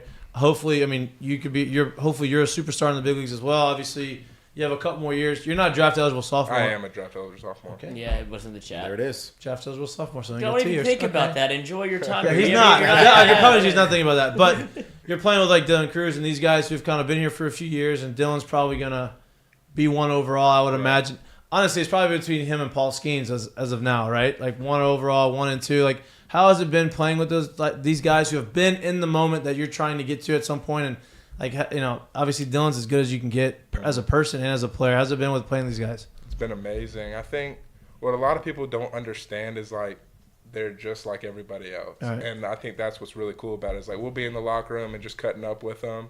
And then we go out onto the field and they flip a switch on and it's time to play baseball and you flip the same switch on and you're playing next to him and he expects you to go make a diving play and I expect him to go make the same diving play. Right. But then we get off the field and it's right back to, hey, like what are we going to have for dinner tonight or whatever it is. Right. So they kind of do a great job of Paul Skeens the same way. Like he pitches Friday night, you know, we're not going to talk to him before he pitches. He goes out there, throws 6 shutout, 12 strikeouts, and then he's laughing it up, cutting it up in the dugout right afterwards. So they do a great job of separating the baseball side of things from like, hey, we're still a team, we're still brothers.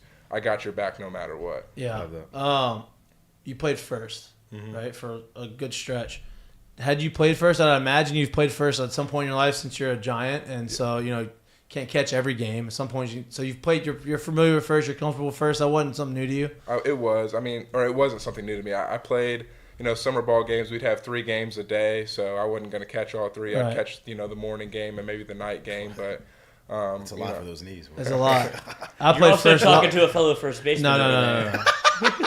They threw me at first a couple years last year, and it was new to me, and it looked new to me. He got tips from the opposing first baseman. I ran over the mid-game. Yeah, it was tough. We don't want to talk about that. We don't talk about it. I told Trey he's got to stop playing so good. Cause, I mean, it makes me look bad because I'm like, they're going to expect me to make that same play you're making. You scooped a couple this weekend, though. You did. And you made that play on the wall, I think, last week. And, I mean, you're moving well, but you're not unfamiliar with the position. Right, no. Not at all. That's important, though. The more positions, especially as a catcher, as a big guy, like, being able to play first and be athletic and be nimble like you have been, like, I think that bodes well for, way down the line. Yeah. Right. Have you played third before?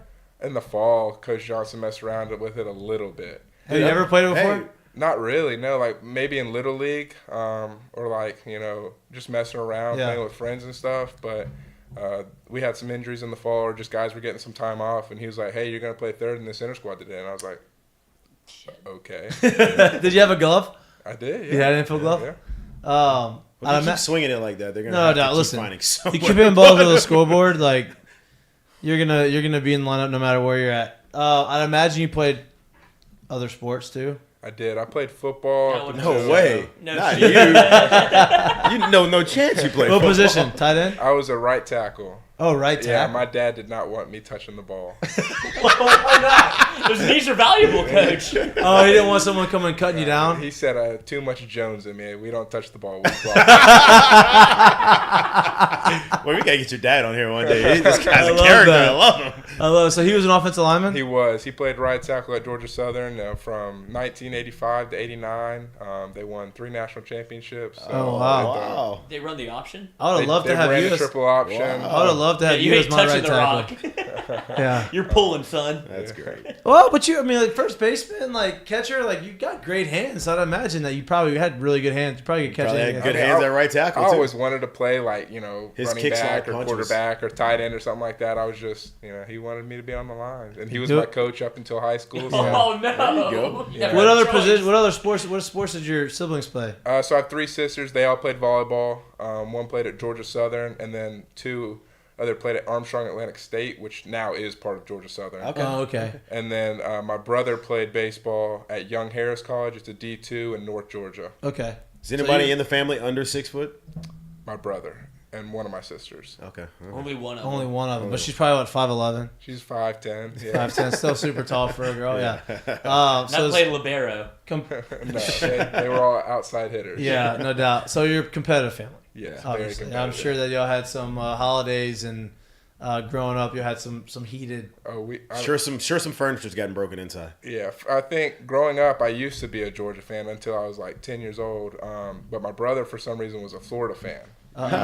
And like, I remember this not as well as he does, but there was a time where when Georgia, Florida were playing each other, and we were sitting on the couch, and I guess Tim Tebow scored a touchdown. I punched him in the face because of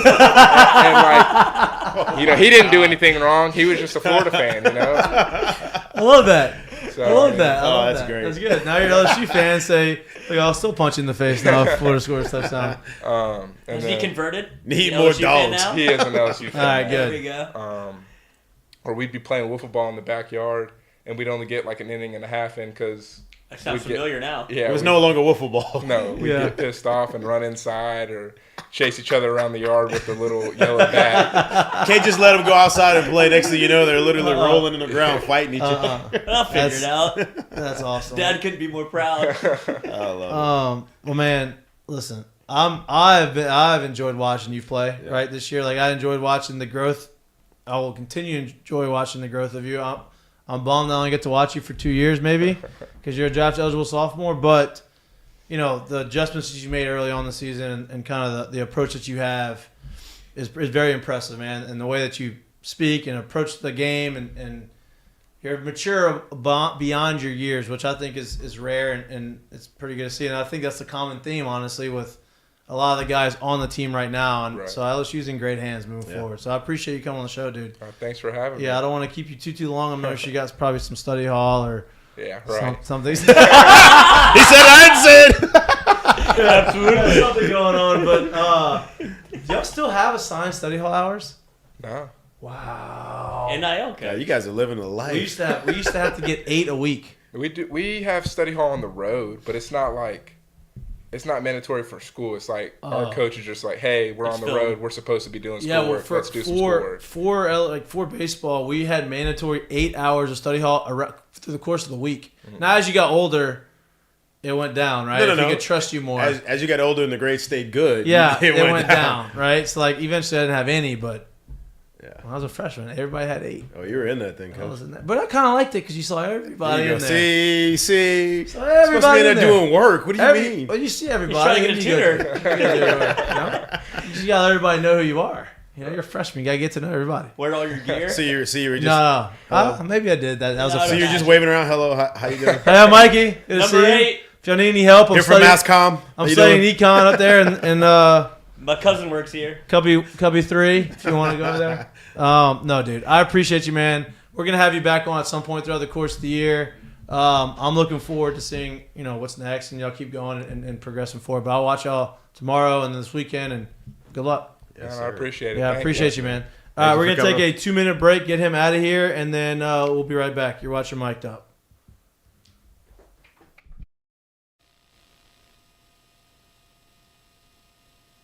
Those are your Heineken headlines. Heineken has been an unbelievable sponsor for us, right? I understand some people may not like Heineken, and that's okay. Tell me that. Good shot. Heineken just came out with the Heineken Silver. And if you have not liked Heineken in the past, that's okay. Heineken Silver doesn't taste anything like the other Heineken beers. Heineken is their light beer. It is 95 calories. It is 4% alcohol. It tastes very good. It's very crisp. Sit back, relax, open up a Heineken Silver. Enjoy baseball season coming up. Enjoy the LSU Tigers enjoy some women's basketball. If you're watching it at home, pop open a Heineken Silver, because I'll tell you this, and look, Heineken's a sponsor of us, and I am very happy and honored that they are a sponsor. I did not really enjoy Heineken in my previous times drinking Heineken. I have learned to like it a little bit. Some people like it. Tell you what, I drank this Heineken Silver and I enjoyed it. I got a couple cases delivered to my house today actually, and I'm enjoying it. So go ahead, go try a Heineken Silver. It's their new product. It's their new beer. It's their new line. It is very light, 95 calories, 4% alcohol. Tastes really good. Try it. Thanks, Jack. That was nice. We didn't even practice that. First time. All right.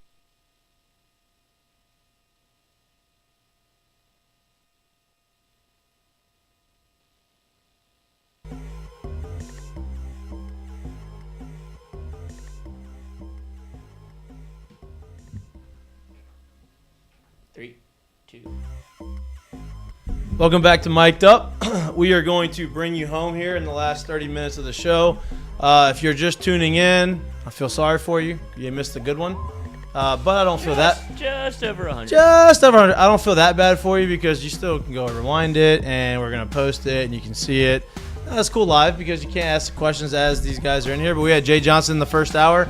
He came on the show at 6:10, kind of recapped the weekend, talked about what to look forward to in the games tomorrow and over the course of the weekend. And then Jared Bear Jones came into the studio and had about a 30-minute interview on kind of his mindset, what adjustments he made over the course of the last couple of weeks, because he kind of went through a mini slump and he broke out of it in a big way with 4 homers over the weekend. He is the SEC Freshman of the Week, and very big human being and a very impressive human being, and kind of the way he approaches the game and how he speaks about the game.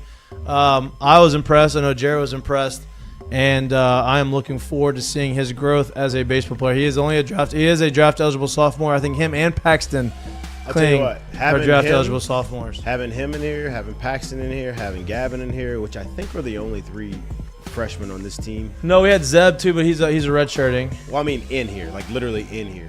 Oh yeah. Well, we had Paxton on video call too, but I wasn't even here for the Zeb interview, so I can't speak on that one. Right. But having those 3 guys on and seeing the type of quality human they are, it speaks so much. I mean, we knew it. You could tell when they were coming in. Come on, man. When a guy comes in here and he has that kind of mindset towards what he's doing, and then obviously the ability is there.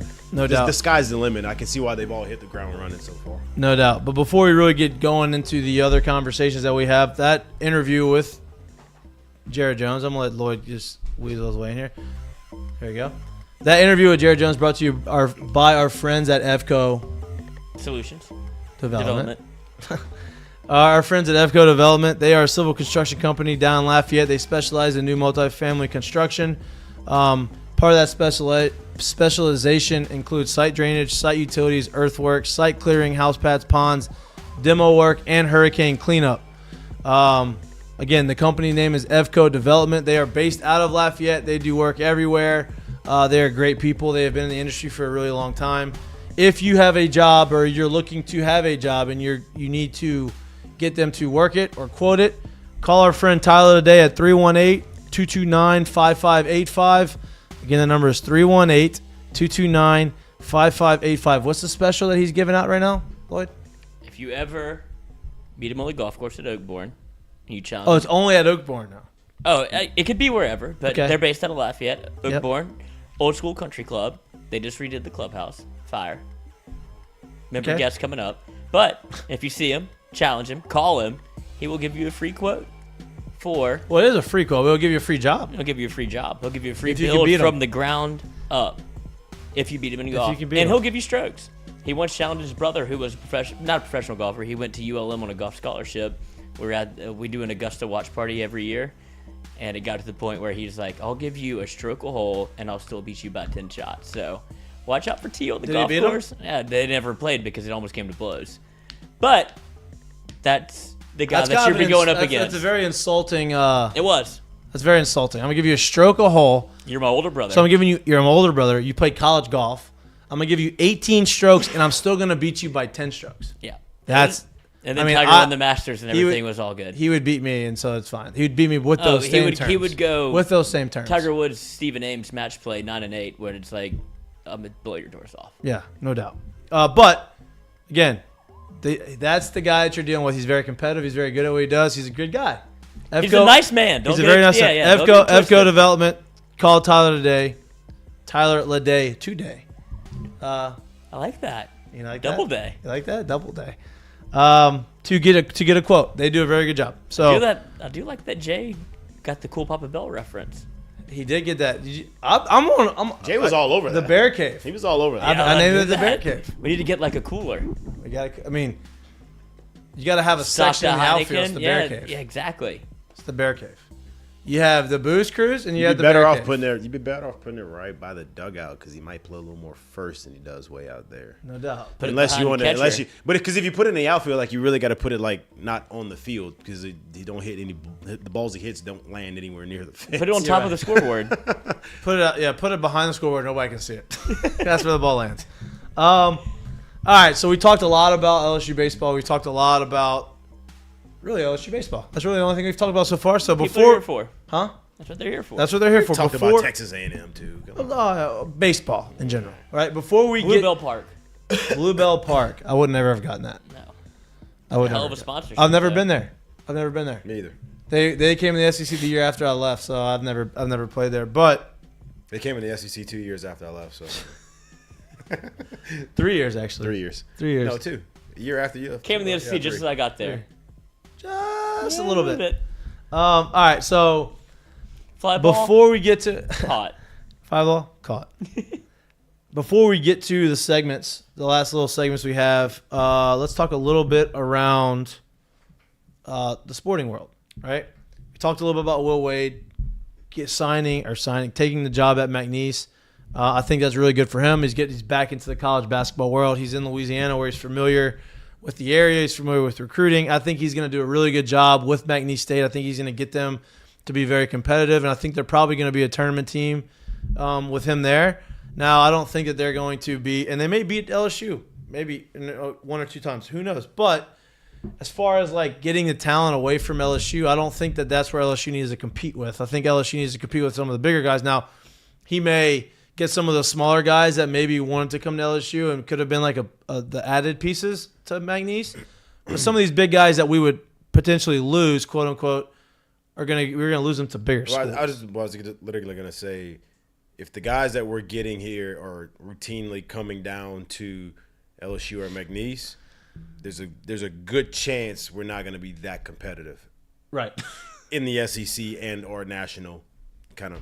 Yeah, playing field. no doubt. So I just shout out to Will for getting a job. And I'm sure there's going to be some good ones. Look, and listen, I don't think Will Wade's going to be there for that long. I think he's going to take this as kind of like a rebuild his coaching career, like get out there again.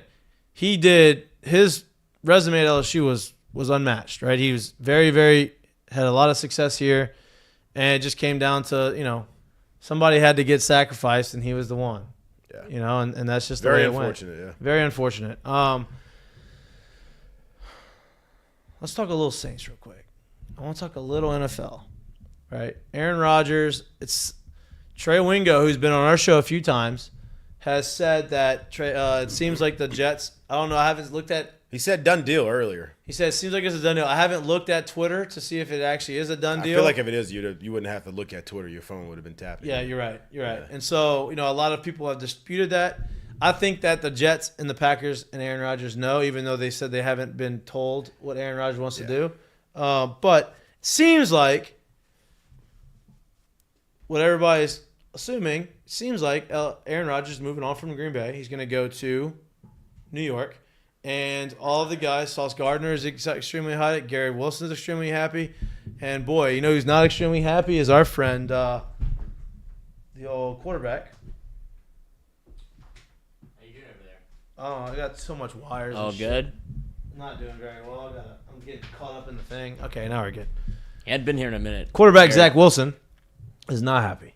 And here's the other things. He looked happy when I saw him earlier this week. Yeah, well, that was before the Aaron Rodgers things happened. And now Sauce Gardner and Is Garrett Mother's Day coming up or something? Garrett Wilson is they're very happy, and they're being very vocal about being happy on Twitter. That shows you how bad Zach Wilson has been as a quarterback and how much they don't like him.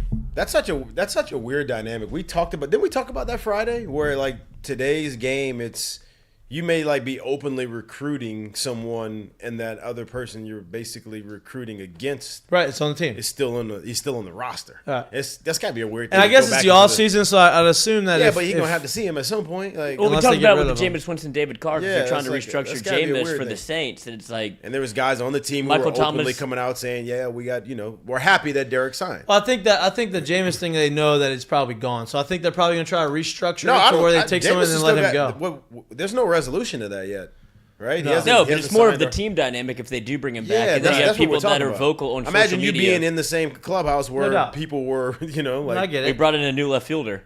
Yeah. And they're like pumped about it. You're like, oh, well, I didn't really play left that much, but it's okay. Center, right? I'm just joking. I get what you're saying. But, it is a weird dynamic. Obviously, Derek Carr is the guy, and he's extremely happy. Someone put up a stats of his numbers and Drew Brees' numbers for the first 9 seasons of their career, and Derek Carr's numbers are better than Drew Brees' numbers were. Well, you can't compare him to. No, I'm not comparing them as far as like the end of their career, but at that point in their career, numbers wise. Yeah, that's the San Diego Drew Brees, though, right? Not all of it. Drew wasn't in San Diego for 9 years. He was there for 5. That's what I'm saying. 9, though. Nine. Yeah, that's what I'm saying. That's after a Super Bowl, too. Yeah, I'm thinking more people, but then they had multiple 7 and 9 seasons when Drew threw for over 5,000 yards, and that's where he compiled a bunch of statistics where the Saints weren't. No, their we defense agree. was What bad. he's saying I'm not is that taking anything away from what he's Drew saying is that Brees. the first 4 years in New Orleans and Super Bowl, or in those numbers, basically. Right, I'm not taking anything away from Drew. Drew's a Hall of Famer. I'm saying that Derek Carr's numbers, people give, I think, Derek Carr a bad reputation because of, he's not that cool, he's not that good, he does this, he does that. Well, his numbers are comparable to a Hall of Fame quarterback through their first 9 years. Now, obviously, the back half of Drew's career made him the Hall of Fame quarterback, right? The Super Bowl helped, but everything else made him that guy. I think Derek Carr was in a very tough situation in Oakland and Oakland/Las Vegas, and now he's moving into a situation that you would imagine is a lot better. Saints have been known to be one of the best clubhouse, the best run teams in the league, and I think that puts the Saints in a position to compete, right? And so with that, they have restructured a bunch of deals on their roster to create a lot of cap space. Michael Thomas seems like he's happy because he's tweeting. He wants to be there. Cam Jordan just restructured his deal, more cap space. They got rid of basically their entire defensive line, which leads you to believe that they're going to spend some money on that defensive line. They're going to go spend for a big free agent, and they have all their draft capital. They haven't had to use any of that yet. So to me, it puts the Saints in a position in the offseason to give a lot of hope and confidence to the fan base. Especially in the division that you're in, because the other teams still have not made moves to make them seem like, well, the other ones, but you're going to have a rookie quarterback there. Right. So, like, the big move. And you also traded everybody else. Right. You've traded your best receiver. You don't have any other receivers. Well, I mean, still have Terrence Marshall there. But you've traded your best receiver. You're going to have a rookie quarterback. It's going to be tough to win there. Now, future-wise, probably a good outlook, but that's going to be tough to win. Yeah, no doubt. And so same with Atlanta, right? Exactly. They're getting some guys, and it seems like Atlanta's still trying to go and get – they say they're out of Lamar Jackson sweepstakes. They may be, but, it seems like they're in the market to get a free agent quarterback as well. But the Saints have put themselves – and I don't know what Lloyd's going to say about this, but does this make you more confident going into the offseason than it did before? The only thing that makes me more confident is the buy-in you're getting from the veterans. You're seeing people that Alvin Kamara restructured. Cam Jordan is obviously the leader in that locker room. He restructured. They're obviously still holding on. I think they wanted to see, hey, what are you going to show me that you're committed to still winning now? And this is it, right? But I also think that by doing this and doing what they've done, I think they've also committed to building their team to win for a long time. Not just for this year, right? Like, yeah, you have Derek Carr, but you only have him for really 3 years, right? You can figure out what happens after those 3 years.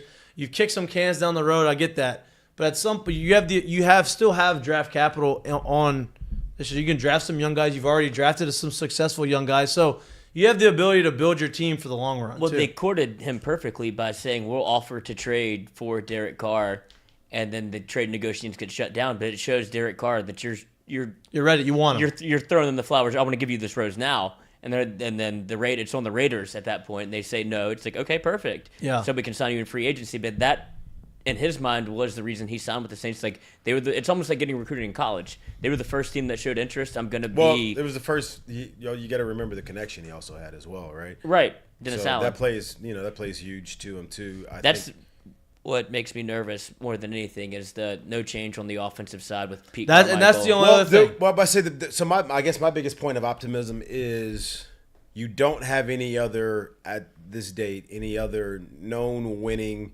veteran quarterbacks, right? So with Tom Brady being in the division before that, you always sit here and say, well, it doesn't matter what I really think about the team. There's a good chance that at the end of the season, at the end of the 17-game schedule, there's a good chance that they're going to be right there, whatever right there in this division is. I don't feel that way about the other teams in the division as of today. And so it makes me feel better about, all right, well, they can be at the top of this division. Now just what is the top of this division and what is the ceiling of where they can go? Yeah, it gives me more hope. It makes the offseason more exciting for me. Football season's a long ways away. We have a lot of conversations about a lot of other sports before football season gets here. But the draft's coming up, and NFL loves to be in the limelight. And so just, I don't want to talk too much about it, but I want to hit on it. They never leave it. They never leave it, no doubt. But it makes the potential of next football season for New Orleans a lot better and a lot more exciting. All right. What do you think their ceiling is? I think their ceiling is obviously – I think their ceiling next year is probably 10 wins. Same bet? No, their win total is going to be a little lower, I would imagine. LSU's going to be a little higher. I think if you actually, their win total may be the same. 8 wins because 8-9 is a losing record. And with Derek Carr, they have an upgrade in the quarterback position, right? I think their over-under is probably 7.5, maybe. I think their ceiling is 10. Divisional round. Yeah, 10 wins. Whether or not they get in by the wild card berth or not. That's right now though. Yeah. Right now. That's not saying okay, maybe they go get a big free agent and maybe get a big free agent. Maybe who knows? But right now, I think divisional round is their ceiling. And that's okay.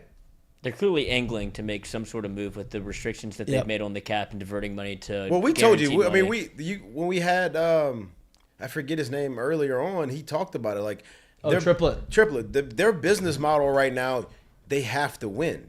They have to put people in the stands, so they have to go for it right now. Yeah. Right? That's the only way that they're going to be able to kind of get back into it after the way they've kind of structured these things over the past years of how they've tried to, make a run with Breeze all these years. So they have to be able to be in it right now. And they're making moves to keep themselves and give themselves a chance to win right now. Patrick Peterson was on the block, too. Got scooped up by the Steelers. Did. It's a good pickup by them. I would have loved to have seen him in the black and gold. One of his better years of his career last year, too. Yeah. Sneaky good. Even on a defense that didn't play that great, too. Right. All right. Let's get to the seggies. Brought to you by? Well, we haven't even announced the segment I feel like yet. we go Doe's Eat Place first. Mistake of the day is brought to you by our friends at Doe's Eat Place, which I was actually about to bring this up to y'all. Are y'all free for lunch tomorrow? Yes. Tuesday, absolutely. Yes. Okay, I think we should we should go to Doe's tomorrow for lunch as a team. Team lunch? Team Doe's? Team lunch. See? That's what happens when he goes out of town. He misses the boys a little bit. Team lunch lunch. to get back together with the team squad. lunch. We need Jack to come with a camera. Yeah. Ulterior motive. We can do both. All right, curtain call. Mistake of the day is brought to you by Doe's Eat Place. What we got, dude? Let me find it again. I just had it. It is one of the fouler things I've seen in sports. Okay, now before you say this, before you show the video, I will say this: what he did is wrong. He deserves the what happened to him. But what the player did before that, he should have been tossed out the game. That should have been the way before he struck before the next pitch. You cannot do that with that. The bat is a no-no, right? So he should have tossed him. I mean, that's one thing, right? But if you're not going to toss him, to do what you did next is not right. Go ahead.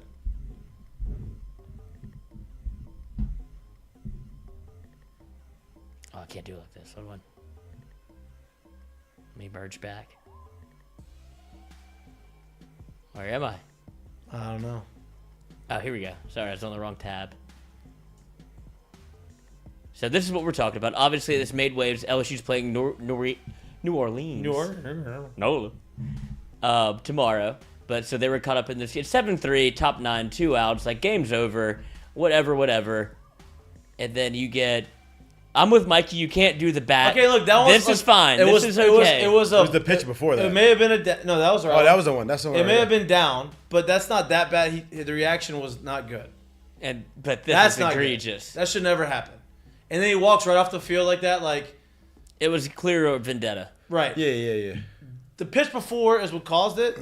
I get it. The batter jumping up and down one that doesn't look good is fine. It doesn't cause... But going back and pointing with the bat probably deserved to get tossed. But it's the last out of the game, so why toss him, let him go in? If you're not going to toss him, though, then you can't just do that. You can't. It's not Little League, coach. Yeah, you can't just say, oh, Gotta go shame home on you, we're getting you out. Like, no, you can't do that. But a lot of people have pointed this out. Good on the catcher for being like, look, I know that was fucked up. Yeah. It's not our fault. I didn't ask him to call a strike. Right. And then you get to today. I'm gonna give the kid hitting a little bit of props too, because respect yourself at some point. Well, I'll be honest. Well, as pissed off as he was, and to get a call that bad after it, and for it really to stay a conversation, because I've seen those situations. You can see those situations turn way worse than what that just did, right? I think that's where the catcher helped a little bit. I give him a little respect because he's probably saying some shit that was wild. No doubt. And look, for me, it's like I have no problem with the kid being upset. I would have been pissed off too. Oh my god. My issues with you can't, if you're not going to toss him for pointing with the bat on the pitch forward, which I agree. Like, you didn't toss him because it was the last out of the game that was already in hand. So you're not going to do that. Then you gotta play out the at bat. You can't just I'm mad at you for trying to show me up. Yeah, we can't do that. You can't be doing that. We can't do that. Not even now. If the pitch was borderline, that wasn't even close. Not even close. And some people were saying that it was close enough to be called a strike, and I just don't agree. It was down, super down. The Little League World Series? No, the pitch before. The pitch before. Oh, the pitch before. They're like, it was borderline. It was no. It's down, but it's a very good pitch. Yeah. It's a very good pitch. The catcher did it no favors. Yeah. Well, he did the. No, he did. He went down. I know the catcher did no favors. But that's what it feels like. He helped the umpire make the call, and it was a terrible frame job in my mind. Like, right. He called it low. That call, pancaked it. I've seen worse called strikes. Yeah. Right, and then the next one is just blatantly. And honestly, like, as we are hitters too, like, it wasn't on the ground. I'd much rather you be bad here than be bad east and west. Right. I know that's not a strike. Like, this is hard for me to cover. I got a chance somewhat here. Right. So just so justice was served, statement on New Orleans and Mississippi Valley baseball contest. The Southeastern Conference official has decided that he is suspended indefinitely. So no word on when he'll be back, but they reviewed the tape, which I'd imagine didn't take very long. And they have decided to suspend old boy from. Yeah. There's no doubt about why he did it. And I love the end of this. I love the end from of the Southland baseball games. The conference will have no further comment. Don't ask me any questions. Don't ask us. It's over. It's over. Look, we did our job. Yeah, don't ask me any questions. That's a good one. Good job. I mean, that was egregious. That was a good one. Yeah, I don't think you could. All right. Curtain calls brought to you by our friends down at Assured Partners. We'll get back on the screen so I can show Assured Partners. There he is. Yeah, by our friends at Assured Partners. Who? Me? Oh. What? Oh, it was Frankie Harris Friday. Oh, yeah, it was. Frankie Friday. It was Frankie all week last week. Yeah, well, I wasn't here, so Frankie deserved it. Frankie deserved it. So, all right, curtain calls. You got one? I have a couple. I got one. Let me lead it off. Yeah, you lead it off. I'm going to go with curtain call to this was tough now, the Nicaraguan. That's a tough. Only one person. Nicaraguan You're pitcher, the only person I can make 21-year-old Duque Hebert. 21-year-old not on the team. Struck out Juan Soto. Struck out Julio Rodriguez. Struck out Rafael Devers. And Detroit Lions said, "Hey, buddy, come play with us." Wow, Detroit Tigers. Hey, buddy, come on, we need you. So they signed him. Right immediately after it. Wow. This is so just to let everybody know, like I can remember. Wow, that's dirty. It's dirty. It's nasty. I can remember the first time I saw a Jose Abreu or a Yasiel Puig play in the thing, and all of a sudden you're like, oh, these guys are really good, right? This is another situation where you see somebody like, oh, wait, I never seen this kid before. Got signed. Who knows where it goes from here? But he's got a very nasty changeup. Changeup is disgusting. Oh, that's kind of dirty too. Yeah. Hey, kid, go face these 3 guys. What's okay. his velo? Does he have a fastball? I haven't seen That it. doesn't matter. But he's throwing that. His fastball is obviously decent because when he throws that, these guys are not even close to it right now. Wow. So, yeah. Good for him. Shout out to him. That's a 'cause great curtain call. impressive. Yeah, that's a impressive. great curtain call. Good for him. What you got? My curtain call is this may be obvious, but I mean you can't ignore the fact that we had somebody with 3 straight 10s. Oh, no. Yeah. And her last home gymnastics meet, place was on fire. ESPN retweeted it. Obviously, LSU retweeted it. She went viral for, I mean, Unbelievable. 3 out of 4. I think it's like, hold on, I have the stat. Does she have the record for most all-around score? No, because I think, I don't know. Bryant now owns 10 career perfect scores to place her top for the most in program history. In the Tigers competition against West Virginia, she recorded her first career perfect scores on bars and floors and 8th on vault to move her to a total of 10. And it is made program history. Yeah, so she made program history with 3 total 10s in one night. Unbelievable. Shout out to Haley Bryant. Because it's not this. Obviously, we're used to LSU gymnastics being very competitive. It hasn't been that same with their record. Obviously, the numbers are bear out very closely. It comes down to a decimal point. But for her to be able to send off her career in that way when she's been a stud all year, very impressive. Very impressive. They're in the playoffs, right? Like coming up, or like how does that work? I mean, they're like ranked in the top 5 or in the country. So top 10 for sure. I don't know how that works, but shout out to Haley Bryant because that is impressive. Very, very, very impressive. All right. My curtain call is to they have been not very good team over the last, I don't know, however many years. 20? Since the 80s?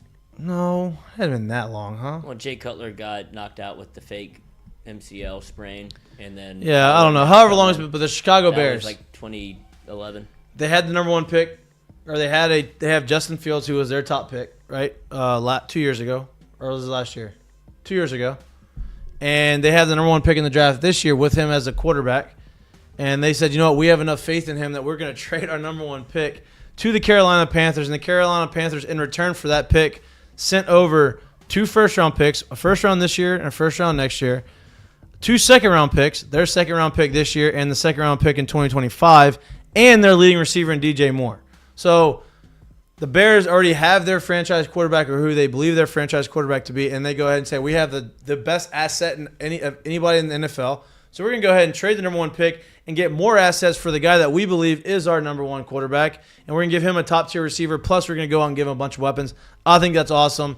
And Aaron Rodgers probably leaving your division, even better. So shout out to the Chicago Bears because I love when teams go out there and make it very apparent that they're trying to win, and they're putting their faith in a guy that they've trusted. Did you see the draft odds change? Yeah, of course.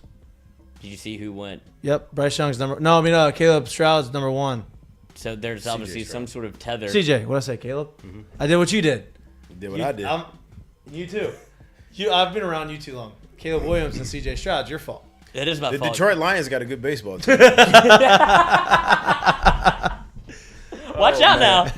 You better watch out for CJ Stroud is now favorite to go number 1. Caleb Young.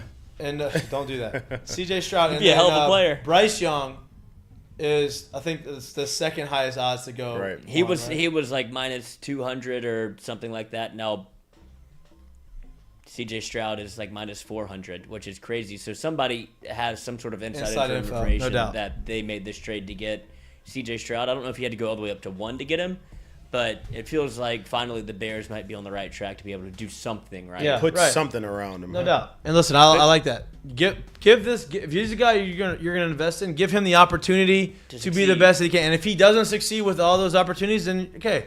Then you know. You know. But, and you have picks to build around next. Right. You know. Right. Exactly. But all right. Do you think that they are able? We saw Justin Fields in college, and they turned him into something that he never did in college. Because they had to. They didn't have enough around him. They didn't have anything else around him. Right. Mm-hmm. So, but that's my question: is it on the offensive staff or is it on? Oh, it's definitely. I mean, they got to finish. Like that can't be the game plan going into next year. No. Well, I was about to say they got to finish, rounding out the roster. But yeah, there's a lot. So like you get to what they've done so far. By the time it's time for a contract extension for Justin Fields. You're gonna find out if he stays, if the OC stays, if the head coach stays, if the GM stays, all of that. And this helps them make them know, right? Yeah. So like he threw 17 touchdown passes last year, which isn't great. 12 of those 17 came in the last 5 games of the season. Yeah. So he started to figure something out. I don't believe that they're gonna try to run as much. He had almost 1,200 yards rushing. Which is crazy for a quarterback, right? Now, like Lamar Not Jackson does that, but That's I think big numbers. I think that you want him to be able to run. So like 700 yards rushing, 800 yards rushing as a quarterback, still very, very, very good, right? So you can still use his legs. I think that they like his arm. He didn't run that much when he was in college. So I think putting the receivers around him and putting a better scheme around him is going to help. And also getting all these a lot more talent is going to help as well. Hopefully they use some of that talent on the offensive line, protect them, because that's important. But to a team to go out there and show faith in a guy. I'm a former player, and I like to see that, and so that's why it's my current call. And shout out Juwan Johnson for signing with the Saints. Shout out Juwan Johnson because he's a stud, man. Yeah, he really is. And he loves New Orleans. And he's gonna take the next step. He took a huge step this year. I think he scored 6 or 7 touchdowns. Next year, I think he's gonna be. Yeah. I think he's gonna be a big guy in the Saints offense. In the Saints offense, yeah. All right. Welcome back. I'm glad to be back. It's been a Monday. It was a long, arduous. I won't say arduous, but it was just long. It was long. Leaving Wednesday morning, coming back on Sunday, not being around the boys, not being on the show. It was long. But I'm glad to be back. I'm glad we had a good show today. And we'll be back again live on Wednesday from 6 to 8 p.m. And then Friday from 1 to 3 p.m. Our friend Joe Schwartz is going to come on the show live on Wednesday. Talk about March Madness. Talk about the men's side because he played basketball at Texas, so he's got a little insight on that. But also talk about the matchups with the women's side and where he sees LSU and what they feel about after getting the 3 seed. But like I said, at this point in the season, they're in the tournament. They're a 3 seed. It's put up or shut up, and I think that's kind of what they want. That's how they would rather it anyway. Yeah. So come join us again on Wednesday from 6 to 8 p.m. here from the studio, and then join us again. Also, baseball game will be on. And the baseball game will be on. Yes, absolutely. The baseball game will be on. No. The baseball game's Tuesday tomorrow, Coach. Tuesday? Yeah, Tuesday this week. Baseball game's tomorrow, but we will preview the game on Friday from 1 to 3 from our show here in the studio. We are not going to A&M. We're not going to A&M, but we will preview the game from here from 1 to 3. And it's the first SEC weekend. You didn't pack up shit. It's been packed from Earl's. Yeah, exactly. But looking forward to seeing y'all. Appreciate y'all. Enjoy the rest of your Monday. And we're excited to end your Monday. Hopefully you don't have any Sunday scaries. And if you did have some Sunday scaries, hopefully we ended those Monday blues today. Thanks for coming. Thanks. And you know what? We enjoyed you. Now, you're watching Mik'd Up. We'll see you again on Wednesday. Peace. Peace.